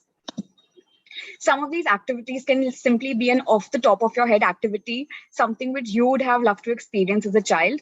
We had students draw someone in their life who truly has their back, someone who makes them feel heard without judgment. And the children drew, the people in their lives who made them feel that way. Some wrote a message for that person, some didn't. That's the power of social, emotional, and ethical learning. It's a very individualized experience, so you're not going to have an activity which is done exactly the same way by all students. They make it personal. Next, this was simply, we asked the children to illustrate what empathy feels like inside the body. And as you can see, it's very colorful. And who doesn't like color? This was simply a smiling manifesto where we asked children to list down 5 to 7 activities that they can do consciously throughout the week, which is going to put a smile on their face and someone in their close vicinity. The internet, of course, you will get a range of ideas that will cater to varying needs, depending on your class strength, their interests. So you have a lot of different options. We had students focus on self-care one week, and the results were absolutely fantastic. In the day and age of online learning, simply changing your name on Zoom to something you're grateful for worked wonders for us. And, this gives you an insight into their soul. Discussing climate change was someone's highlight. So now we know for a fact that we can incorporate more climate change activities and discussions because the children are grateful for that discussion. So we also had them illustrate their happy place. This brings the biggest smile to my face because someone's happy place is the solar system. So we have a future astronaut, and I requested her to name one of the rockets going up after me when that fine day does come about. So win-win. We also had children draw Candyland, simply their bed. All of these activities, I think the beauty about it is it gives you an insight into the inner workings of a child's mind. And that's such a beautiful place to be in because that gives you so much power to plan the rest of your activities coming up. I had a student in my class who gave a local police person a thank you card without even being told to do so. And that is the beauty of C-learning. It materializes itself in the most unexpected ways. Another student wrote to their best friend, again, without being asked to do so, with showering that best friend with praises. And I'm pretty sure everyone who came in contact with that letter had the biggest smile on their face. So for me, I know when my activities are working in class, it's because students, 7 years old, 8 years old, initiate really tough conversations. They begin to think about humankind in its entirety. They start to think about what they have, and they look at what others don't have. And that doesn't stop there. They try to bridge that gap, which is so beautiful and empowering. So this, again, another proof of SEL working. I gave bonus math sum to a student of mine, and it was a really tough sum. What ended up making this experience just such a simple math, moment so magical was in the class, everyone started using the chat box to support their friend. At first they were like, no, I want the sum, I want the sum. Soon it translated from that into just supporting their friend, not being disappointed that they didn't get a turn, but just simply supporting their friend. So when I show this example, it's to show you how social emotional learning activities, my happy place, International Dot Day, it's translating into this, so it does work. We also have, we ask children questions, dual questions. So what if people only spoke to us in an angry tone, followed by what if they only spoke to us in a kind tone? And the differences are just so beautiful. I'll go back to the previous slide just so you can read one or two, sentences, and then I'll move back to this one. So you had some children saying that, I'll continue to be really kind to them. You had some students say they'll be heartbroken. Some of them said they'll feel like absolute rubbish. And then you can see the flip side of that, how they'd feel if people only spoke to them in a kind tone.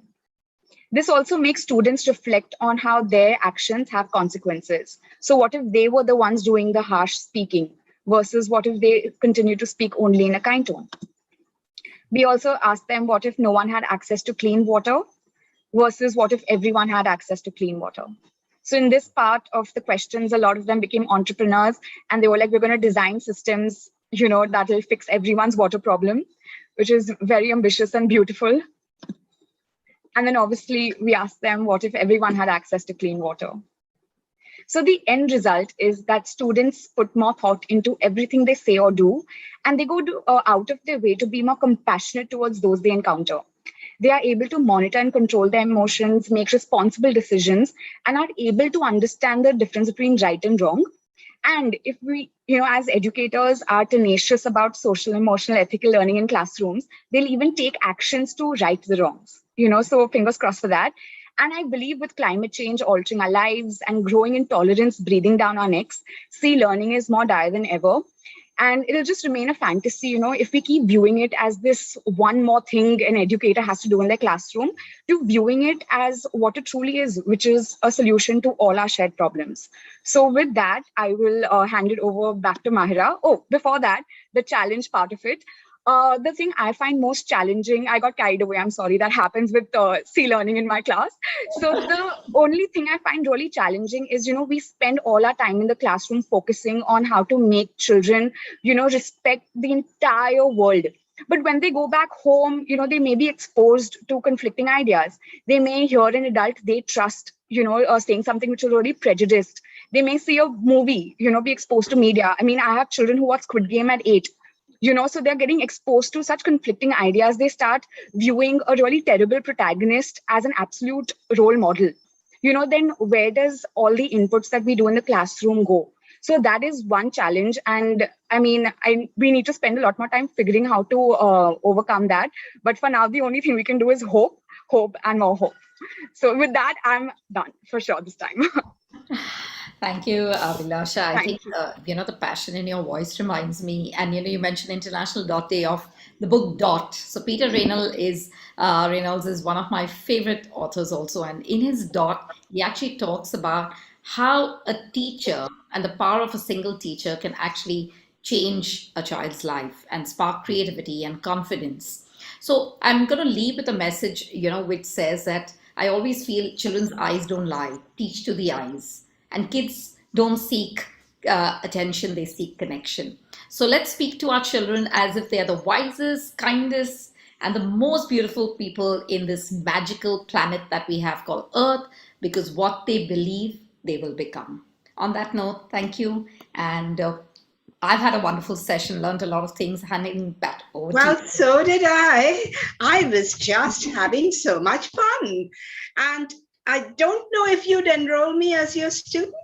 I want to have that fun in class. I never did. You're always welcome in my class. This was such an amazing panel with researchers, writers, storytellers, hands-on teachers. I mean, this was beautiful. But I think the one important message is that it is the missing piece in the puzzle. I really feel that people, when I went out to do SEL, I never called it that. I called it by another name. And 20 years back, 15 years back, people thought, oh, that's some silly soft skills rubbish, not as important as the serious stuff. But I think now we're growing to realize, and as Mark very rightly pointed out, I'm sorry if I'm biased towards literature, but occupational hazards. I just feel that when you expose the child to storytelling and to literature, the thinking becomes more nuanced.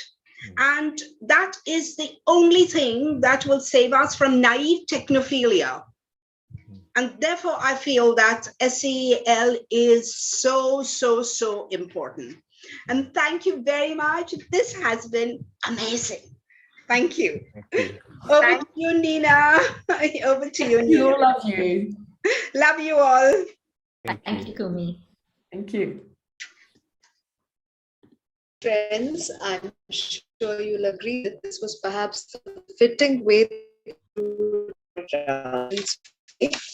and it is my pleasure to thank Ms. Goel, Dr. Ma, Ms. Abhilasha, Ms. Sophie, and Ms. Desai. Thank you for a wonderful session.